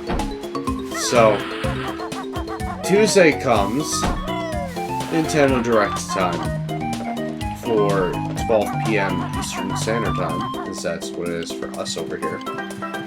And so, 9 a.m. Pacific Time. So, alright. He announces, the Direct starts, and there's footage showing, hey, it's Extra Life over here. I didn't even know so far. So, he has Link fighting spirit-possessed Marth, like, as if it's World of Light. Get out of here. So, that's how the whole trailer starts. They're fighting, and at one point, Meta Knight... I almost said Mega Meta Knight... Shut up, Meg. Meta Knight comes in out of nowhere, and then starts helping Marth. Wait, did you go into the Hermit Crab's lair yet? I don't think I can yet. Yes, you could. So he joins into the fight, and they start ganging up on Link. Mennonite and Marth ganging up on Link, both possessed by spirits. You want to stop it right there? I'm trying. Just like go back over, hover over, and then what you gotta do is just I know. and you're gonna like slam on the ground. Got it. Alright. You know, So what they did was they were fighting. And then, after a while of Link fighting, giving it his all against Marth and Mennonite, what ended up happening was you see a guy riding in on a horse, and it was eventually. really watch out! You screwed yourself. You better like jump with that thing. Eventually, it turned out to be Airdrift. What was an air drift? Well, it was the hero. The hero from Dragon Quest XI. Yeah, the hero from Dragon Quest XI, and, you know, the Luminary. So, then they showed a trailer, and you could actually cycle through and play as other Dragon Quest heroes. Camera's being a little weird there. And the other heroes are the heroes from Dragon Quest III, which was Erdrick. Dragon Quest IV, I don't know his name, so insert name here. Dragon Quest VIII, insert name here. And then Dragon Quest VIII, the Luminary. The only reason I'm saying insert name here is because I never played Dragon Quest games. I don't have an interest to. I don't hate the games. I just don't care about them. I literally would prefer anybody else aside from Erdrick. I'd rather have like Gino or Sora or maybe Sephiroth. But whatever. I'm happy for fans that got what they wanted. Cool for them, I guess. I will say this though, that he does look cool. He looks cool. It's just I don't really care. I'm like we whatever. just got five sword characters after everyone complained about sword characters. Well, 4. What do you mean 4? The hero from Dragon Quest IV, the hero from Dragon Quest III, the hero from Dragon Quest VIII, and the hero from Dragon Quest XI. That's 4 characters. Yeah, but we don't know what the alternate costumes are going to be, like, all the alternate costumes are going to be, so you can't... Well, that's all they showed us so far. The other ones are... Yeah, so far, we don't know yet. The other ones are probably going to be skin alts, so I don't know if they're going to be, like, specific characters. We don't know yet. But so far, they only showed those 4 heroes. And then, towards the end of the Direct, was the meat of the potatoes. They showed us... If Jeff stops hiccuping for a second. They showed us... Instead of Jeff stops hiccuping for a second. Ooh, it's a Jiggy. They showed us Donkey Kong, Diddy Kong, and King K. Rool. And I got another Jiggy. They showed them together at the Donkey Kong, Diddy Kong's little house. And they were just hanging out taking a nap. And King K. Rool just happened to be there. And while they're sleeping and Donkey Kong's scratching his butt, you see a Jiggy just bounce across the room. And that left you a good hint of who the character is going to be. Jesus Christ! I'm looking at the Smash wiki page that has like all the like information that everyone uses. Yeah. This is insane. Now how much like stuff he got going on with him. Who? The hero. Oh. So that goes on. And then there's like stomping going around. And Donkey Kong, Diddy Kong, and King K. Rool all look out the window. And they see a silhouette of what looks like to be Banjo-Kazooie. And then you see them. It turns out it's not actually Banjo-Kazooie, it's Duck Hunt and the dog. I mean, the Duck Hunt, like the duo, the bird and the dog. That's what I meant. And they were trolling. It was another trailer where they trolled, making you think it was one character, but it was not. And the last time they did this was with the King K. Rool trailer, where King Dedede pretended to be King K. Rool in order to scare Donkey Kong and Diddy Kong. But at least here, it made more sense, because the way that Duck Hunt was trolling is something he would actually do, because in the Duck Hunt game itself, he taunts you on screen when you miss when you're shooting a duck. So, Duck Hunt being in the trailer to troll people made more sense than King K. Rool, King Dedede did for King K. Rool. Just because we already know what Duck Hunt is like if you've played Duck Hunt before. And then Banjo and Kazooie fall down from the sky as the gods granted them to. And they, Banjo kicks the crap out of Duck Hunt's face and just like kicks him to the curb, basically. And then you get to see some gameplay of them. And it says that they're going to be out by the fall. And you even see Spiral Mountain as their stage, which everybody and their grandmother was predicting for those that believed hard enough for Banjo to come. Which, I was one of them. I really wanted Banjo to come, for the fans that wanted Banjo to come. See, I'm not, as I said earlier, I'm not selfish. I want some characters for other people that want some characters. Do I want some characters of my own? Sure. Would I love to have Geno or Sora? Sure. I'd pick either of them over having Air Drake and the other Dragon Quest characters. But, whatever. I'm not gonna be petty over the choice I chose, despite that I don't care about Dragon Quest. I guess I'll just take silver-colored Android 17 and just deal with it. Because that's basically what Luminary is. He's basically Android 17 with gray hair. Huh. Am I wrong? No. And with a sword? No, you're totally right. And then whatever. It makes sense because, one, we got a Japanese character for, you know, the East. And Banjo is the character for the West. So we got a Western character for Americans. And everyone else that's not Japanese. So they pleased two different audiences with that whole direct put that way.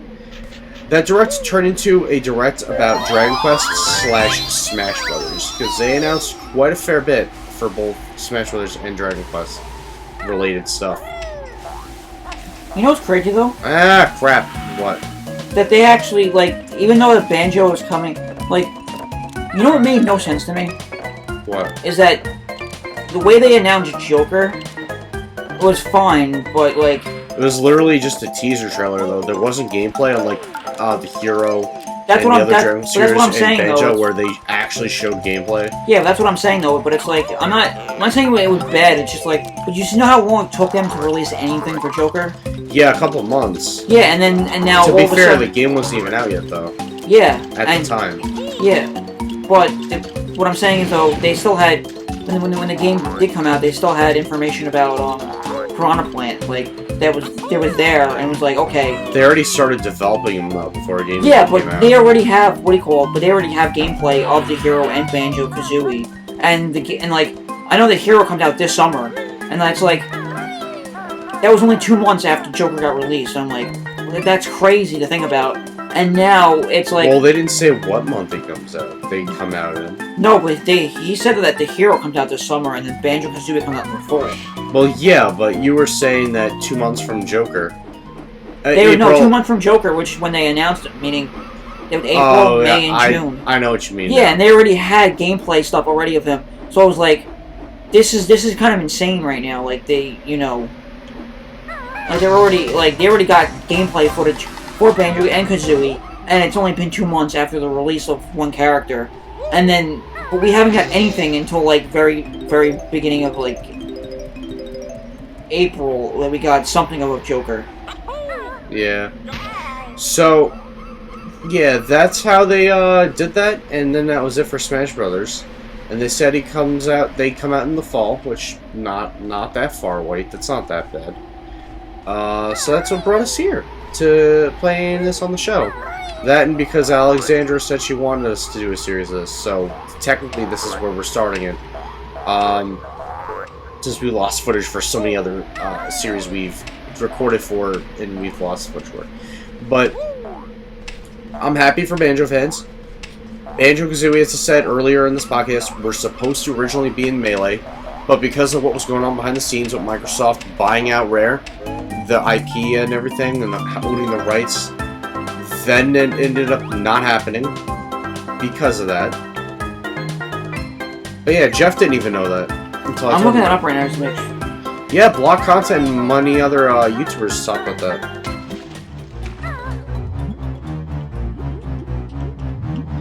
Yeah, they were originally planned to be in Melee, and since then, people have been really wanting them in Smash. But it didn't happen.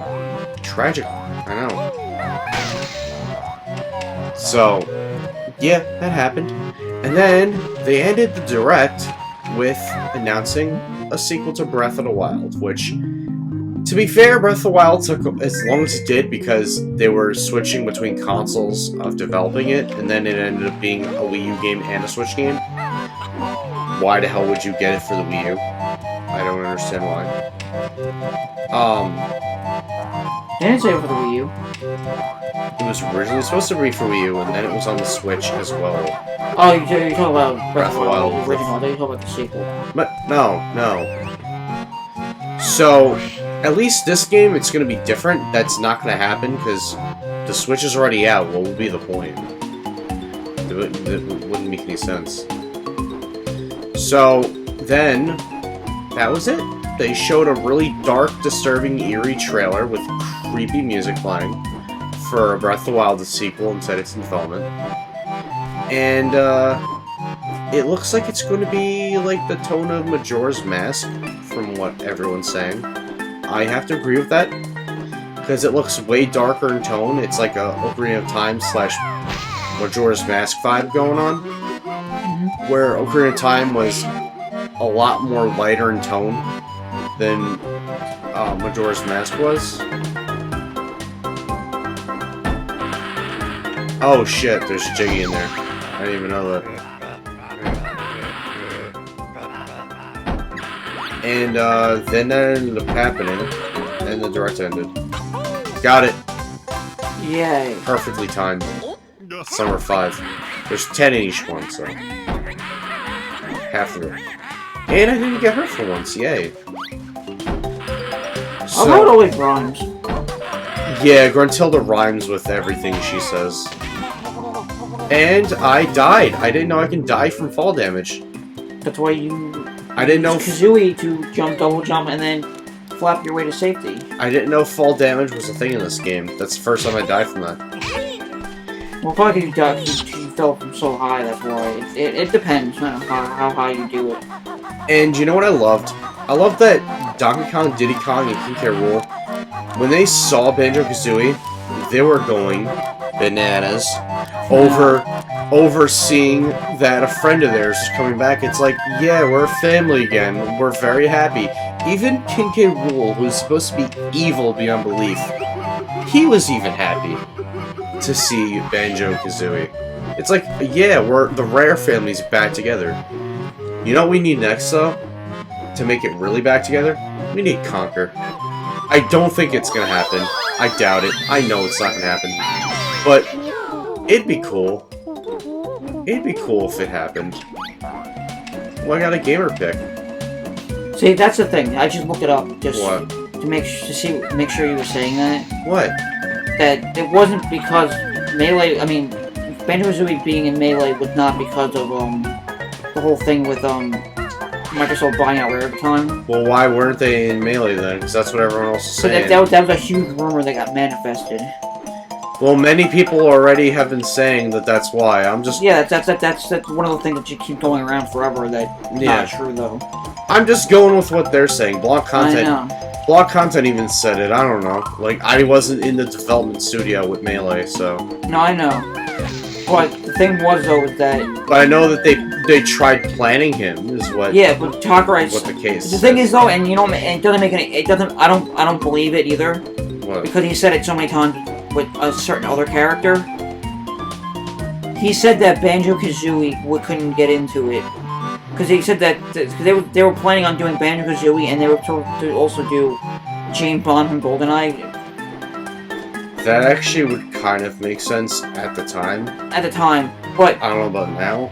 No, but the thing is, though, is that he, Got another jig. Sakurai claimed back then, like he did with Ridley, that Banjo-Kazooie was too difficult to include in Melee. That's why he didn't do it. Not because of getting the rights to, Rare. Well, I know it was like a multiple reasons type thing, but I know that definitely didn't help it. But yeah. Well, of course it didn't, but the main reason was it was too much. But, yeah, it was a shame. It really was. But, yeah, Banjo-Kazooie right now, I'm happy. You know what we glossed over completely? Luigi's Mansion looks absolutely amazing. I really You know what, I mean, I will agree with RGT85 and say that Luigi's Mansion basically... It's like a mix of Dark Moon and the original game. Which is good, and then they have some elements of their own built into it also. Yeah, it definitely does. Also, what I like... I will say this. What I did like it, but I don't like it 100% though. I mean, I'm sure it might just be better because it's on the Switch now. Than being a mobile game with the same kind of concept. Yeah. Is the new Animal Crossing game, because New Horizons, it's like you're outside in a tent and you're making your own campsite and everything. Yeah. And the basic idea of Animal Crossing Pocket, what the hell is it? I have it on here, but I forget the name of it because it doesn't show up like that. Just Animal Crossing. Oh yeah, Animal Crossing Pocket Camp. The basic idea of that game was you do the same thing. But I'm assuming because now that it's actually on the Switch, not that it's not the same game, but I was just little Donkey Kongs that they couldn't figure out how to include without getting copyrighted. Probably. I mean, on the Switch it's gonna be better than the phone. Don't get me wrong, but there's got to be more to it than what do you call it? Than what the phone is giving out, because. Not that Animal Crossing has ever been a bad series, it's just... I don't think that they've been coming up with better ideas that they should be doing. Like, it just seems like their ideas keep going further down than up. Yeah. But that's just because Animal Crossing in general is more of a play forever type of game, so you can't really add so much into it. But then again, they could always add updates. That's true. So, you know what? People are, like, disappointed by the fact that the game got delayed. But, to quote, I think it was Duffman. I'm not sure exactly from The Simpsons. I believe it was. I haven't watched The Simpsons forever. But, oh, we can get into the door now. So, to quote Duffman... Wait, did you beat Treasure Trove Cove? There's some pieces I don't think I can get yet. Okay. So, to quote what Duffman said, don't quote me on this, I at least think it's Duffman. The game got delayed till, what, March of next year? March 2020, yes. I'm gonna quote Duffman from The Simpsons. You want it done fast, or you want it done right? No, you know what I think? You know what I think also? Like, I'd rather have a cake take longer to bake in the oven to come out perfect and beautifully prepared than to throw it in the oven for like 20 minutes, take it out right afterwards, and then I end up with just a gooey mess. No. Yeah, I totally agree with that, but let me ask you this now. Name a company.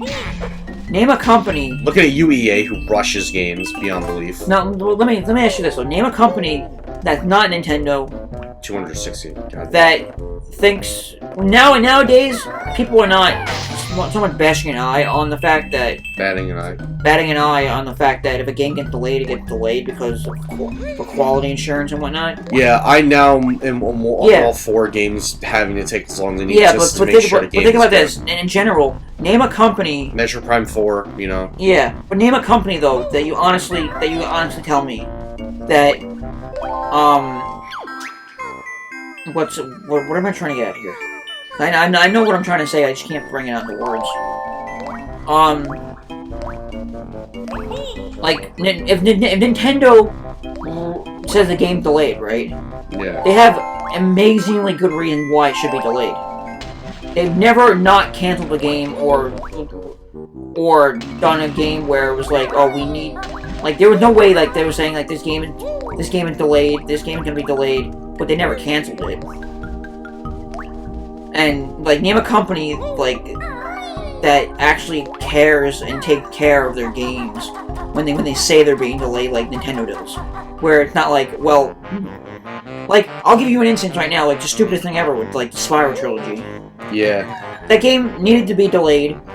I'm glad it got delayed because it did work, but it was only delayed by a couple of months. Yeah, like... Not even, like, a whole half a year. Well, like, maybe 3 months. It was delayed by 3 months, and you know where that got us? Where? Basically the same game. Yeah, where it was still just one game released physically. Yeah, and then they couldn't even, what do you call it? They couldn't even get the full team that was working on the Spyro trilogy, like the first game, the first Spyro game. They couldn't even get the same team that was working on that version of the remake to do the other two because the third one was made by the team that made Sly Cooper, which was weird. But like, you know what I'm saying? Like, no game that Nintendo's ever done and delayed it has ever been bad. Yeah, no. And you know what a good example of that is? What? Mother 3. Yes. Cause that game... They restarted development on a whole different system. Yes, and that game was supposed to be released in the year 2000, right? Yeah. And then it took 6 years for that game to come out. Not saying that Metroid Prime 4 or any other game that Nintendo makes is going to be that long, because they know what they're doing, but, you know, it's very hard, like, to make games. Don't complain that your game is not coming out this year when they said it originally and then it gets delayed, because, you know something? You try making a game. You try developing and especially for the Switch. Let me put it this way: develop a game for the Switch, because you're batting 3 different things right now. You're batting on quality. You're developing on 3 different things. You're developing based on quality, based on home console use, and based off of portability. Something that Nintendo and Microsoft and Sony don't have to deal with because they don't have to deal with the portable aspect of things. Ooh, frogs! Don't get those. Why? Aren't those poison dirt frogs? They look poisonous, yeah. What were you gonna say? About what? With the game. Oh, with Animal Crossing? Yeah. Yeah. Just don't listen. Like, you're gonna get the game and it's gonna be great. I mean, I'm not expecting a super amount a lot, but I could be proved wrong because New Leaf got an amazing update after the fact after it was on the 3DS, and they got a bigger update which added a lot more stuff, and then they re-released it with the new stuff also. So I congratulate them for that. But what? Yeah, I didn't know this was the thing. Am I a retard? Am I a legit retard? I haven't figured that out, and I've been in here already in my playthrough. It's one of those temporary powers. So did he automatically get those boots now forever, or did you have to go to the boots and get them? You have to go find where they are in the level when you get them. Okay, because there's another level that we're gonna need them in. Yeah. Goobies, something, whatever. We're in that level right now. No, it's called Goobies something. It's like the level with where you're in like ancient Egypt, and it has like a pharaoh, like Oh, I remember that. the dog, like the dog's a sphinx, whatever, Booby something. Yeah, I remember what level you're talking about. Yeah. I was there last night, but then I like fell asleep and I was like, nope, not happening. I never got too far in it, but I know which one you're talking about. Let me see if I can find any other game that I want to talk about. Well, what about No More Heroes 3 coming out?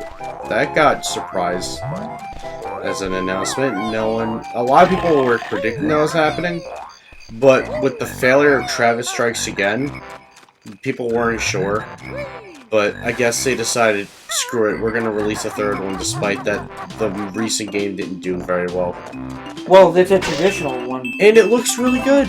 I never got to finish 1 and 2, but I want to, because I want to get No More Heroes 3. Well, you have those games? Ooh, I had them on Dolphin. Plus, when my Wii was modeled, when Anthony used to model Wii all the time when I was younger, I had them on there. They're good. I've played them 1 and 2. Like, they're very good games. Well, they're RPGs, right? I just never finished them. No, they're like hack and slash. But I never, like, finished them. I wanted them because they're so good. I'm very happy that there's going to be a third No More Heroes. I also used to kind of want Travis Touchdown to come in Smash Bros. I think he'd be a cool character. Despite that, yeah, he technically would be another sword wielder. He'd at least be a little different in the way that he would play. And so, we just mentioned Fire Emblem Three Houses. I might buy that game because I want to get into Fire Emblem, and that game looks amazing. I feel like you wouldn't be able to like grasp that game. I wouldn't be able to do it just because of the way the. To be fair, people doubted me about that with Mass Effect 1. Oh, there's a thing with this, by the way. Like, there's like something you're supposed to like be able to get the mouth to open in there, and you're supposed to be able to go into it. But I'm not sure how.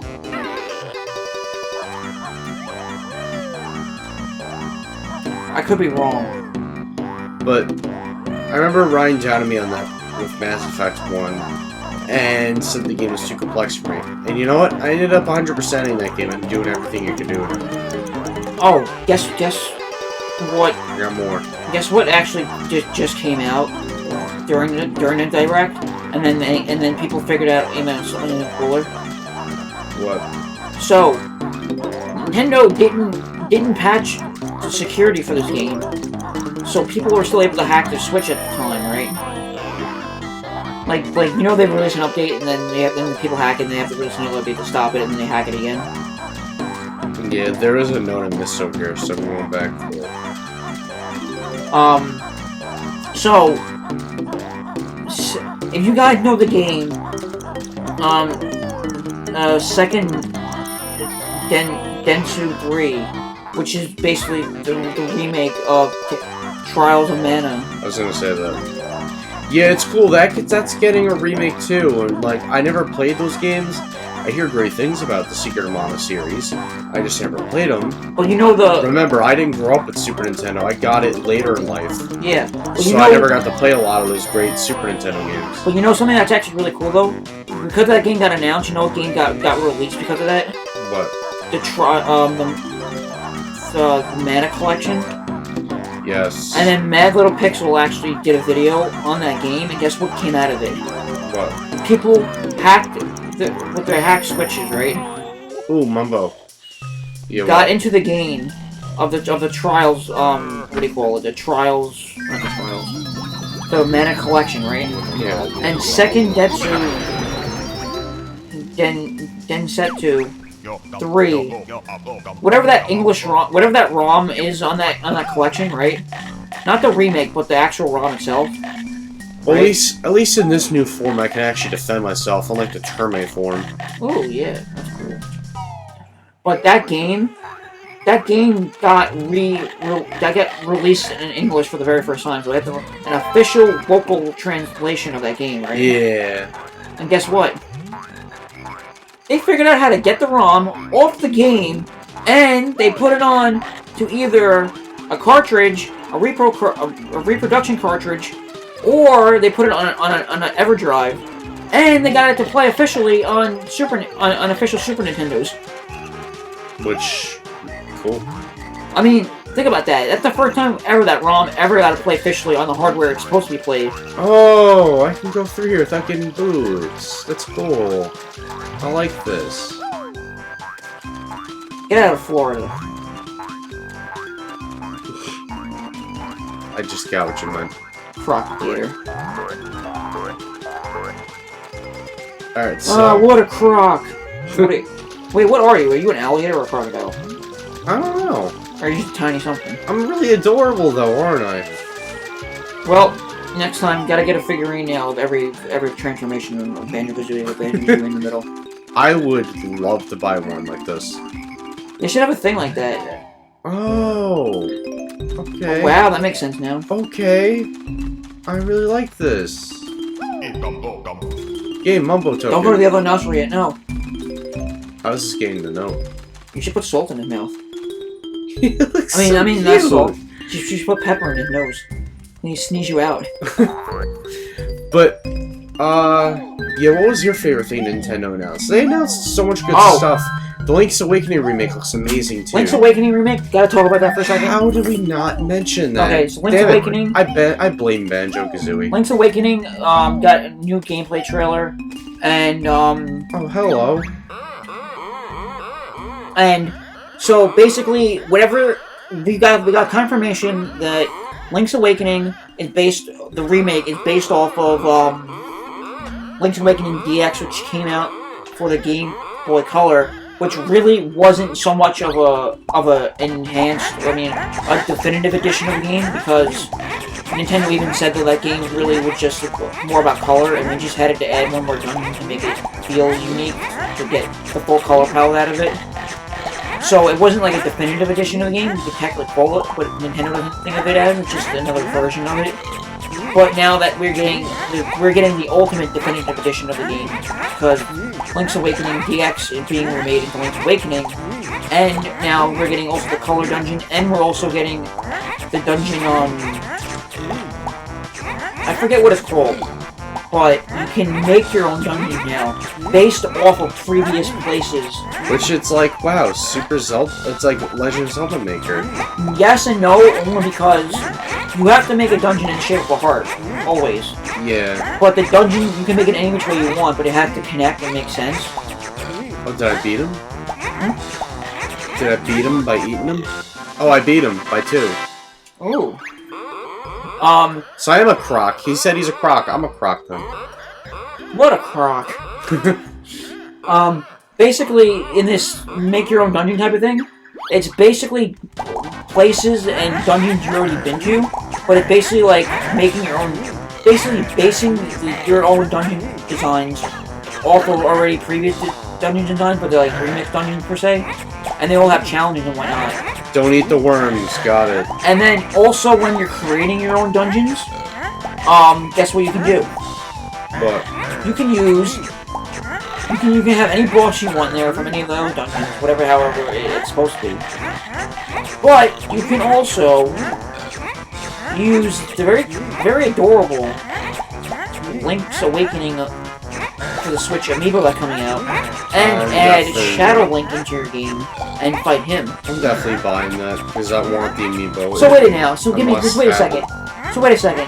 They couldn't give us a Link Between Worlds amiibo. They couldn't give us a Link to the Past version amiibo in the 30th anniversary pack. To be fair, amiibos weren't around when Link Between Worlds came out. No, but I'm talking about the 30th anniversary. Oh yeah, that's true. So we have. This is what we have now so far. 8-bit Zelda, Ocarina Zelda, Young Link. No, wait. Is the one that's on the Ocarina of Time Adult Link?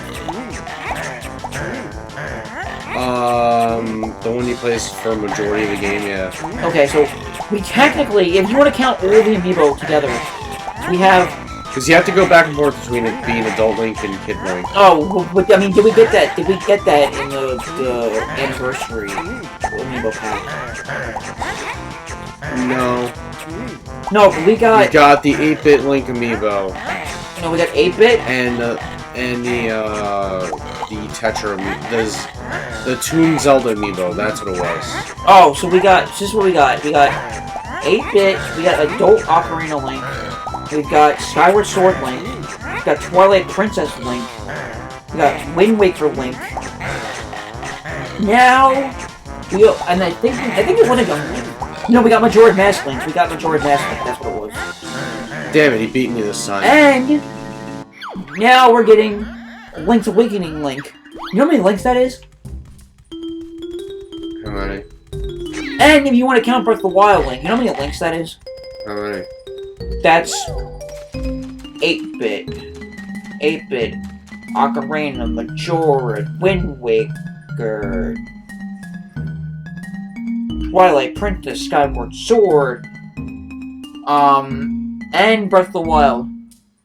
And that is 1, 2, 3, 4, 5, 6, 7, 8 amiibos linking up together to create the ultimate Link. Basically like the Power Ranger coming together to create the ultimate Power Ranger. Yeah, did you count Twilight Princess Link? Because we do have a Twilight Princess Link as well. Yeah, I know. So... Okay, I did it again. Look, I'll do it one more time. 8-bit, 8-bit, Ocarina, Majora's Mask, Wind Waker, Twilight Princess, Skyward Sword, Breath of the Wild, if you want to count it. And that's its own series, but technically it will work for the same game. And you have Link's Awakening. That's 8 amiibo. Did you say Link. Skyward Sword? 8-bit, Ocarina, Majora's Mask, Wind Waker, Twilight Princess, Skyward Sword, Breath of the Wild, Link's Awakening. So far, I'm not counting every other version of Link that came out in Smash Brothers, or the other 3 versions of Link that we got from Breath of the Wild. So there's 8 different Links. Connect them together, and what do you get? You get like the Avengers equivalent of Links. Wait, did we get? No, we didn't get Fear Deity Link. If we did, that would be Majora's Mask, but the Ocarina of Time Link is like... Well, no, that's not... You were saying Ocarina of Time / Majora's Mask? Well, no. No, we got the Majora's Mask one. Well, no, because Adult Link was nowhere in Majora's Mask. We got Adult Link from Ocarina of Time. Yeah, I was gonna say... that's what I was gonna say, because Adult Link wasn't in Majora's Mask, because you're Kid Link trapped in time in Majora's Mask. The only time you become adult, if you count it, which I kinda do, is if you gather every mask in a game and then end up getting Fierce Deity Link at the very end of the game. But you have to meet special requirements for that, though. That's not anything from an amiibo. That's not anything from an amiibo. This is what we got. We got Ocarina of Time, Wind Waker Zelda, 8-bit Link, the dual pack of Wind Waker that we also got the 30th anniversary Wolf Link. I forgot about Wolf Link too. I was gonna say Wolf Link when I saw the picture. Oh yeah, Majora's Mask, and then that's right. Yeah, the Majora. Oh wait, he had the Gora mask on his face. Yeah, but then we also have the official Toon Link one from Smash. Yes. I mean, not Toon Link, Young Link. So that's like 7. I'm not counting that. I'm not counting the ones from Smash, but there's too many different. No, I'm not counting those. But all the ones you listed, that's like 7 or 8. Like 9 now. All right, yeah. Because I forgot about Wolf Link. So technically, you have 9 links. You know what's gonna be crazy? What? They should have they should have said to Game Explain. Because Game Explain would have asked. Because I would have asked Bill Trenton one question of anything. Oh, well, at least it only makes you eat what's on screen now. You don't have to start the whole challenge over. That's convenient. But you know what I would have? You know what I would have? I would have asked Bill Trenton, but he would be like, don't even think about it. Because it's like you're gonna get so confused at this point. Don't even think about it. Because what I was thinking though is like, what if this new you know how we got Breath of the Wild had like enemies from like different games in it? Yeah. What if we got bosses from different games in it? In the sequel, like we got like say if we had a verse like a boss from Majora's Mask and a boss from Ocarina of Time and then a boss from Wind Waker and then a boss from like Twilight Princess and so on, just like they bring it all together at some point, and then Bill Trenton, and then you add Bill Trenton like, well, here's a question I want to ask you, but you're not gonna like it. He's like, what is it? He's like, where did this fit in the timeline? Like, stop right there. Like, if I would game I explain... beat him this time. If I would game explain, Bill Trenton would be like, just stop right there. Yeah, I know you're gonna probably make a video on this, and you're probably gonna make like an 8-minute video off of a 2-second trailer to figure out where the timeline is. But just don't do it, because we don't even know it yet. Didn't Miyamoto say that? Something like that. I'm gonna get this. There you go. Didn't Miyamoto say that? What? That he had no idea what the timeline actually was? Yeah, Miyamoto doesn't know. But Nintendo does, though, because they confirmed it at the development of Breath of the Wild. That it comes at the end. Daddy! What do you want, son? Alright. Any last thing? Because I got to actually get going. Oh, yeah, and we dragged this on quite a bit. This is probably... This is now going on for 2 hours and 15 minutes. Yeah, I had a feeling that was it. Sounds about right. Just let me just go over the list again of Nintendo stuff. We never mentioned this. Final Fantasy VII Remake looks amazing. Well, we already got that before. We didn't talk much about it. Neither did they, though. They showed gameplay for it. It actually showed gameplay for like about 15 to 20 minutes. Oh, you know what game we have to talk about also? I completely forgot about it. They started off with it at the Square Enix event. You know what game we have to talk about that we didn't talk about? What? And it was one of the greatest games that came out for the Dreamcast and then 360. Panzer Dragoon. Panzer Dragoon getting a the original remake. Panzer Dragoon getting a remake. And that was a huge shock to and me. That was like something I saw it at first. I was like, I've never played the game, but I know what it looks like, and I was like, this has to be Panzer Dragoon. If not, it's just some company deciding we're gonna rip off How to Train Your Dragon, and then put it on the Switch, but in better graphics. And then I was like, nope, this is definitely Panzer Dragoon. And then I was like, I don't even care. I was really surprised by that because I'm like, wait, I thought the series was long dead and buried. This is awesome because I never got to play those games because, well, the original Panzer Dragoon is. You know something though. And the original Panzer Dragoon is extremely rare to get on the on the Saturn. It's like I've looked it up online because I brought my brother a Sega Saturn for Christmas a few years back. The original Panzer Dragoon's like well over $100. It's a hard to find game. Wasn't it for the Dreamcast though? It was on the Sega Saturn. And they must have re-released it for the Dreamcast and then gave us the second one to the 360 then. Probably because I know that Panzer Dragoon 3 was on one of the Xbox systems. I forgot which one. It was a 360. But yeah, like, that's awesome. I would love to play that game because it looks amazing and I never got to play it as a kid. You know what? I didn't own a Sega Saturn as a kid. You know what I don't like about it, and it's not at fault with Panzer Dragoon itself. What? Is that like I feel like when companies are saying, well, here's a game series that's been long dead, right? Yeah. But all we're getting is a remake. It's worse if you just tell us. It's worse if you tell us that we're getting a re-release of a game that's already been out many a time, and you don't have anything new to show. Like, for instance, Resident Evil. We know that the Resident Evil 8 coming out, but we don't know when it's coming out, and not coming out for a long time. But it's like, if you're gonna tell us, oh, we got 1, 2, 3 Resident Evil, and 4. 1, 2, 3, 0, and 4 coming out, and now 5 and 6 coming out, but you won't tell us anything else, like what new games are coming out. I feel like that's the waste because you're not really giving us... Because you're just filling you're filling a stopgap in the sense of saying we had all these amazing games. You've played these already. We have nothing new to release, but play these games again. Yeah. And I'm gonna go with Panzer Dragoon for a minute. I'm not saying that this game doesn't look amazing, but it's like, okay, it's like this. It's like any remake that comes out, right? Yeah. Or remaster, for that matter. It's like, we haven't done a game in so long, but, you know, let's just do a remaster. You know, we don't really have an idea for the next game, but let's just do a remaster. It's like, but I already played this game, though. You know what? I want another game for the series, but like if Banjo-Kazooie just came out right now, I was like, well, we're never getting a third game, a proper game, but let's just do a remaster. Like, you because you won't make another game because you know you can't make another game. Because like I've said before, like they've confirmed that they don't even know if making a traditional game would even make any money for them.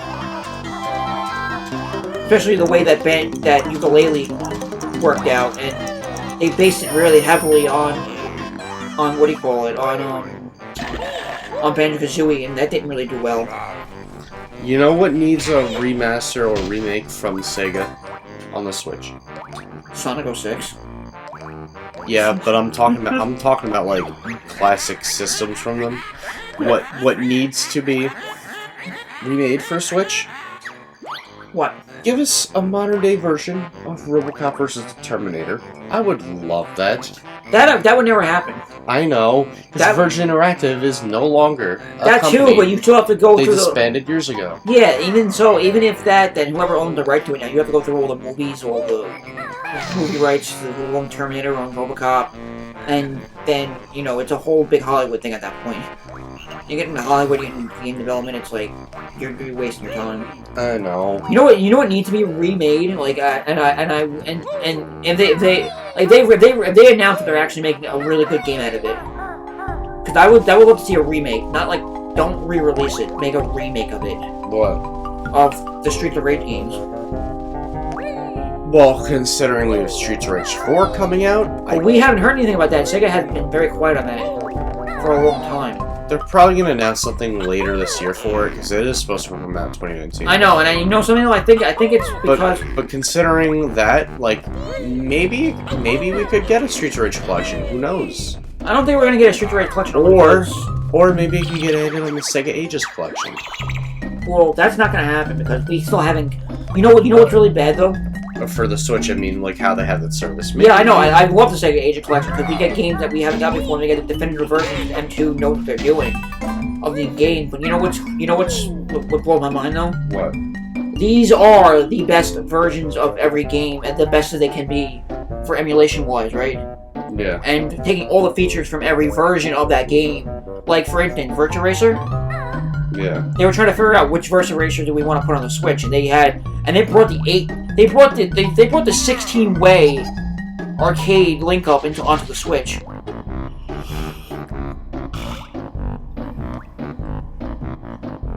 Do you get what I'm saying? Yeah.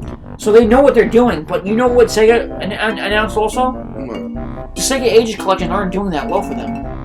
Yeah, that's a tragedy. Huh? That's a tragedy. I know, because if I get Sonic 2, whatever the hell if Sonic 2 is the last game that comes out on the Switch for the Sega Ages, I want that to be the game that gets released though, because like I told Brandon before, there's apparently gonna be. What are you doing?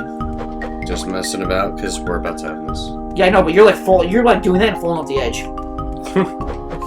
Oh, you're looking at that. I thought you were looking at not on the TV and trying to figure out what to do. But like, Sega even announced that M2 was putting features into Sonic 2 that have not been ever released. What was his name? Who? The guy that made Sonic. Yuji Naka. Yeah, Yuji Naka wanted to put features in the game in Sonic 2 that he couldn't do because of hardware limitations, and M2 came out and said, we are going to put those features in, whatever they are, and we're going to add something to it to make it a brand new version of the game. And I would love to see that. But, guys, if you don't want to see that, you're missing out on Sega's history right there. I mean, don't get me wrong, I'm too overwhelmed with Sega games, Sonic games for that matter, because I've owned almost every version of every Sonic Genesis game there is to own. So one game we should mention real quick. We didn't get to this, but I just bought the Contra Anniversary Collection on Switch the other day. What do you think of Contra Rogue Wars? Do you think it looks like it could be good, but the graphics are a little weird? Because I thought the same thing. It looks like it's a last-gen game, but I think... Well, let me ask you this, though. I think it could be decent, but just make the graphics look a little better. When was that announced? During Nintendo's, or...? Yes. Okay, then Okay, that makes more sense though. If They announced that, and then right away they announced that the Contra Inversion Collection is available. yes, Which we knew was going to happen because they were going to release that in June, and now it's out. Roll Corp to me, if that trailer is direct gameplay, like if it's gameplay footage and turned into a trailer, okay. It's like a blend of both. I understand, but if that's what it really is though, then I can understand why it looks like a 360 game, because then it's actually being played on a Switch.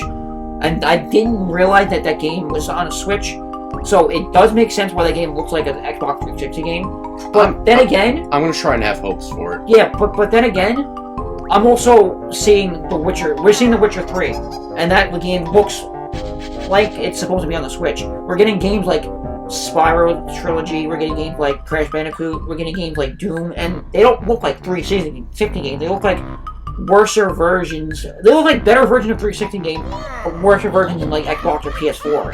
Which, that's what we have. Put it this way.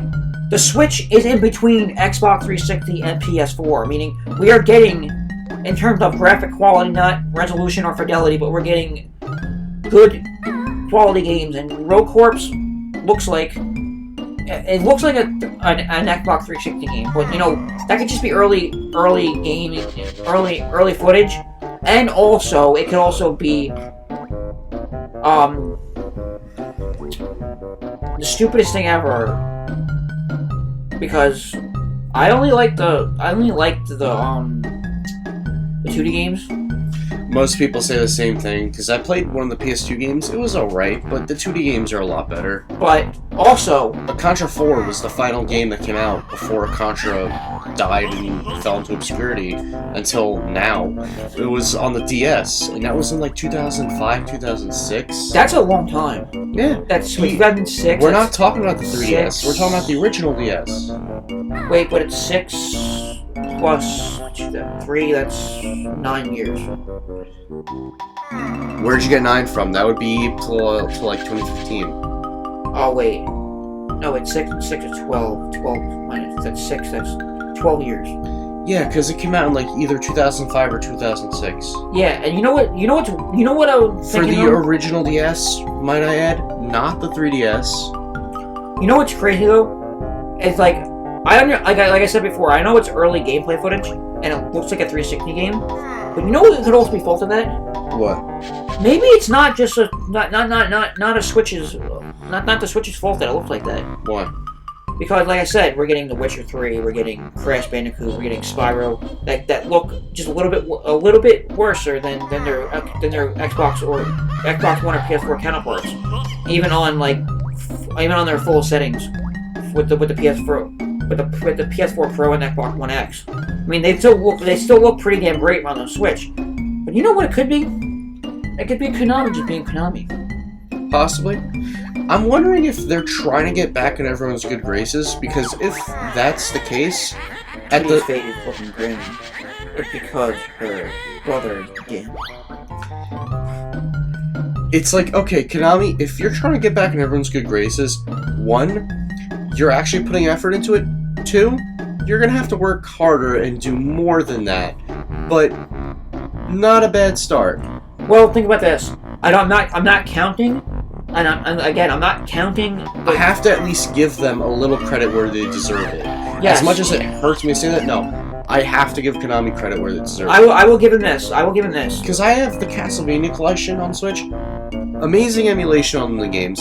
I love how they handle on the Switch. They handle how they should handle. The emulation is great. I think it might be M2 behind that as well as the Contra one. Probably. It would make a lot of sense because they did the emulation for the Contra collection, as you told me. So who's to say they didn't for the Castlevania one? I don't know. Maybe, but something? I didn't look into it, but the emulation is good. It feels I will say this though. I will give him credit and for thinking about the idea of a collection for Castlevania and Contra. But I will not give him the credit of doing the emulation because, like I said before, M2 was probably behind both those games, but they were officially confirmed to be behind the Contra one. But I believe that if Konami did any of that, and I don't see why they couldn't do it themselves because they own the games. I don't see why they couldn't do the emulation better than M2. Like, Like, if, like, with the way Nintendo does, like, okay, we have DS games, now we put them on the Wii U. The emulation is still near perfect. Because first-party games, first-party company, you own the games, you own the hardware, you should at least know how to bring it to the next console that you already are developing and owning. So, I don't see why they couldn't do it better than M2, but the thing is, though, I still am waiting. I am still waiting. I have not heard of this yet. Because, like I said before, you gotta re-release a game, or re-release a remaster of a game, and you're coming up with no other new ideas for that franchise. Okay, you came up with the Contra Collection, and you came out with Rogue Corps as an idea, which is a 3D game that had nothing to do with the 2D games. I will give you credit for thinking of that, but a game that really probably no one's going to care about only because it's a 3D version, not a 2D game. And then for the Castlevania Collection, I'm still waiting to see any information at all about that supposed mobile game with brand new characters and whatnot. Yeah, I hope that that's not a microtransactions a riddled mess. Well, as you're talking, I'm gonna look that up really quick. You know what else?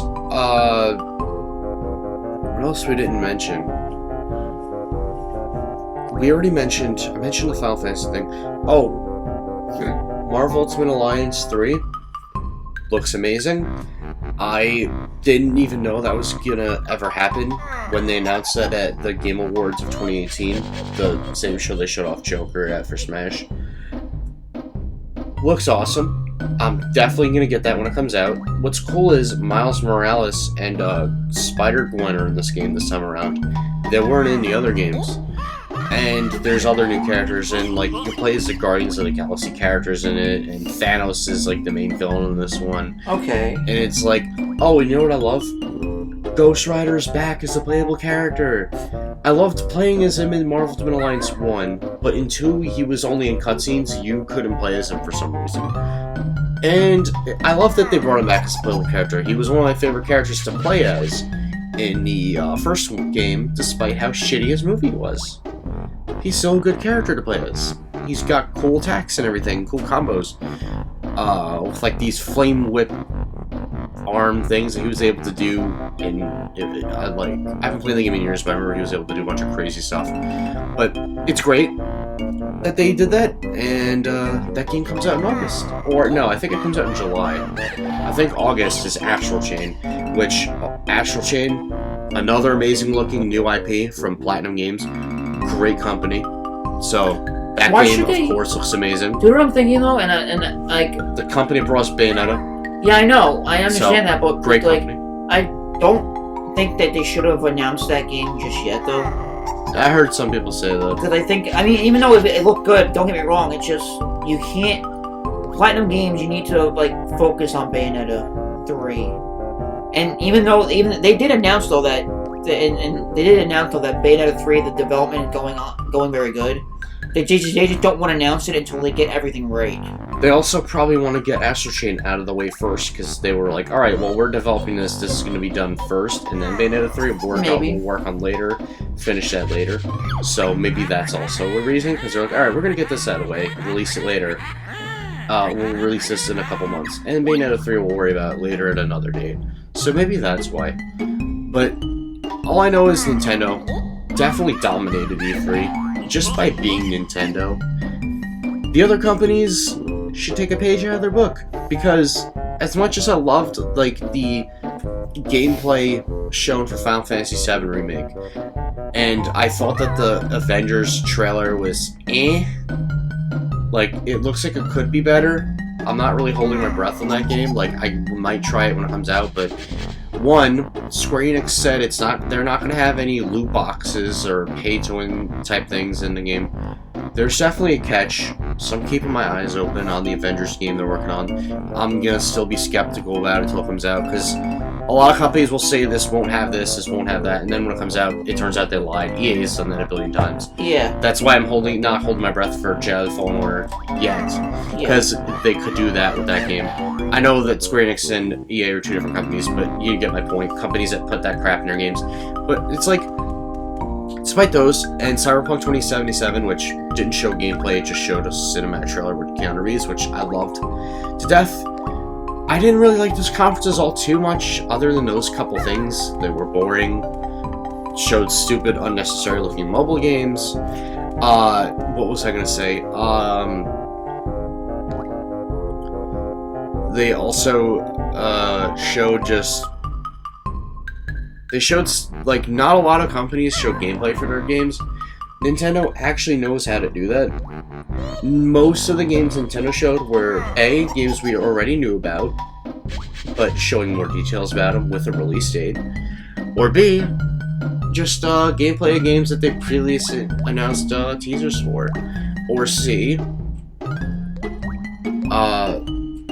they showed games and announced some games, because some games that were surprises we didn't know about previously, they never confirmed until previously, which are like No More Heroes 3, Panzer Dragoon Remake, stuff like that. And they also the Breath of the Wild 2 trailer. That one, to be fair, they show no gameplay, but to be fair, yeah, sure, it's a cinematic trailer, fine. I get the people complaining about that. But to be fair, from what it looked like, the game's very early in development, so I'll forgive it for that reason. I'll forgive them for not showing gameplay for Breath of the Wild 2, because it's like, you know what? They don't have much to show. This is all they can scrounge up at the moment and just say, okay, now it's in development. There you go. You guys happy now? I will say, though, I'll forgive it. I will put my one thought on this, though. Like, it's not going to be like not going to be like the development cycle of Breath of the Wild. No, I was going to say that. Where they came out between consoles and then the next console generation. No, not even that. It's not even going to be like that. It's not even going to be like, oh, we announce a game title for the next Zelda game, but then like 5 to 7 years later we release it. Yeah, I know. No, it's going to be different this time because the Switch is out now. What do you think they're going to do? Yeah, but it had nothing to do with putting it on one console or the other. It was more like, because all they have to do is usually just translate the code and whatnot to put it on that console and port it. But now they don't have to go through the trouble of worrying about that. That because too. It's like, you know what, this is just going to be on one system. The thing is also, though, that they confirmed that they're reusing the Breath of the Wild engine, yeah. The Breath of the Wild engine and to make things go the map smoother. from Breath of the Wild, meaning we're going to be playing in the exact same Hyrule, just in a different setting. Yeah, that way it makes things go smoother, but doesn't take as long. Instead of having to develop a whole bunch of new stuff. One quick thing I want to say, I got an update on that Castlevania game. Yeah. Apparently, back in January, they confirmed that it was coming out this year. Figured that. It's supposed to be coming out for both Android and iPhone. Oh, they are releasing it on Android. Okay. Yeah, and you know what's what's actually really cool? What? It's cool that they do this, but it's still I still hate it to death because it's Castlevania. No matter what you do with Castlevania, if it's a 2D game, you cannot play it without a controller. Yeah, more or less. But it's gonna have touchscreen buttons. Well, yeah, but they didn't know. But of course, but I mean, I guess they might add control support. We don't know yet. Okay, if they do, then I'll get it. Yeah, but you know what else? What? First time ever, Castlevania 2D side-scrolling game, 4-player multiplayer co-op. Interesting idea. So you can put 4 players into the game and start hacking slashing zombies or skeletons, whatever. Okay, that's an interesting idea. I'm curious to see how that works out. But yeah, that's interesting. It says the main delight everyone is undoubtedly is the co-op mode, which features 4 players and a single side-scrolling 2.5D environment. Additionally, Konami is expected to make this title FTP no less, and the beta stages are already underway in Japan. Exclusively, there have been some gameplay footage so far, meaning there's gameplay footage on YouTube.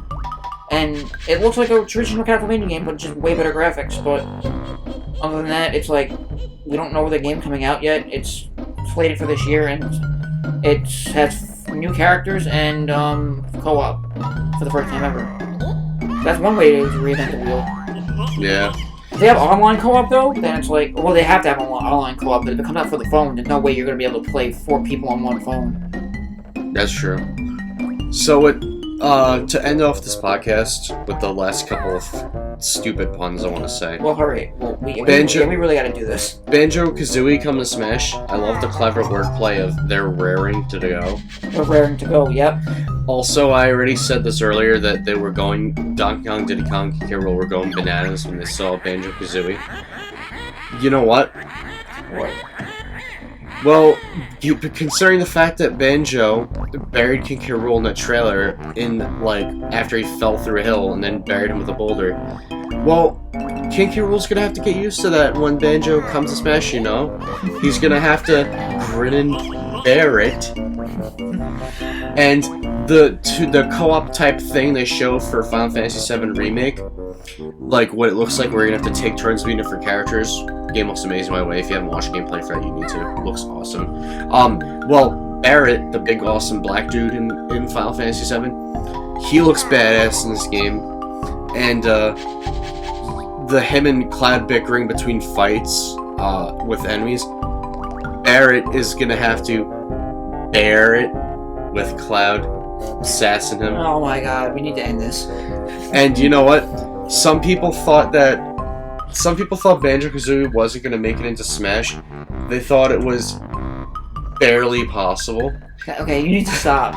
And what I'll say about Nintendo is, Nintendo, when it comes to other companies, unlike the other companies, Nintendo didn't put the bare minimum into the E3 conferences.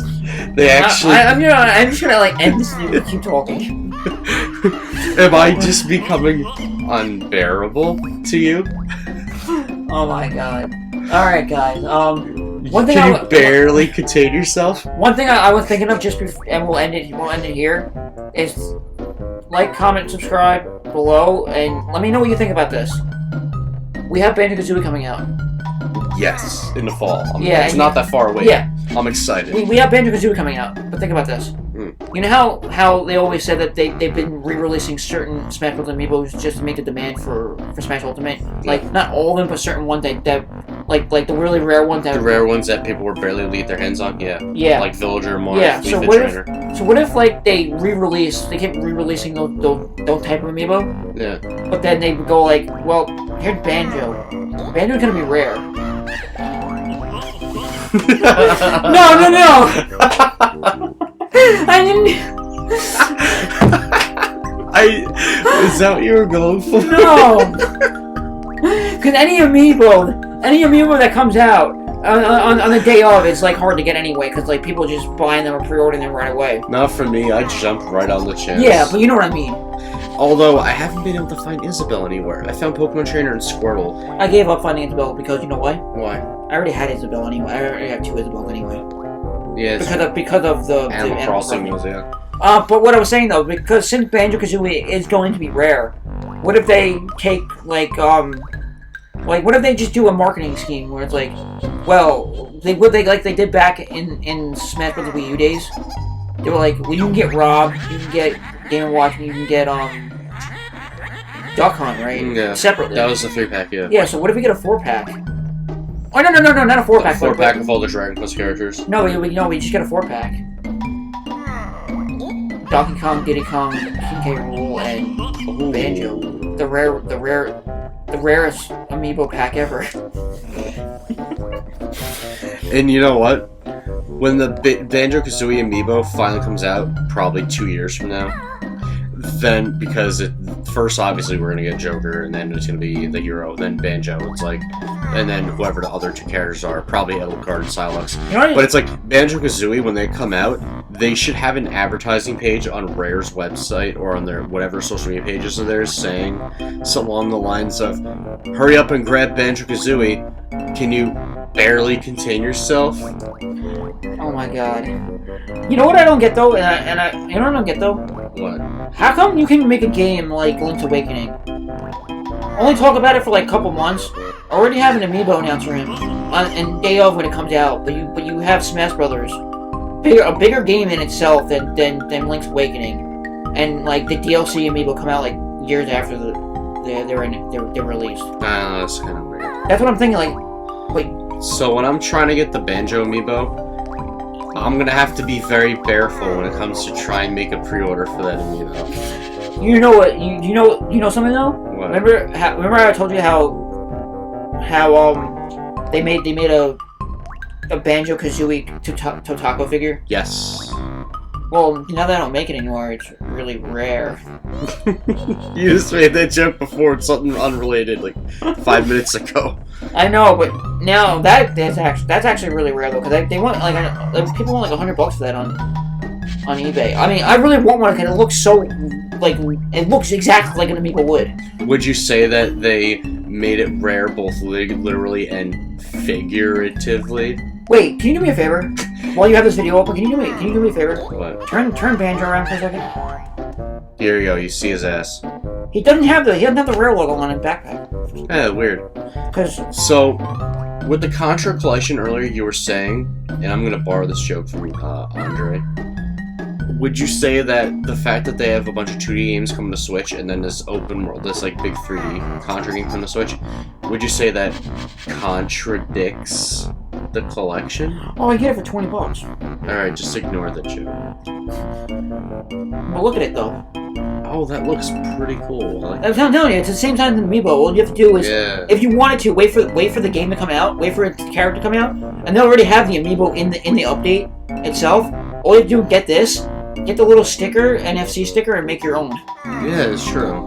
But like, I can't get the answer to that on Apple Watch. Shut up, Siri.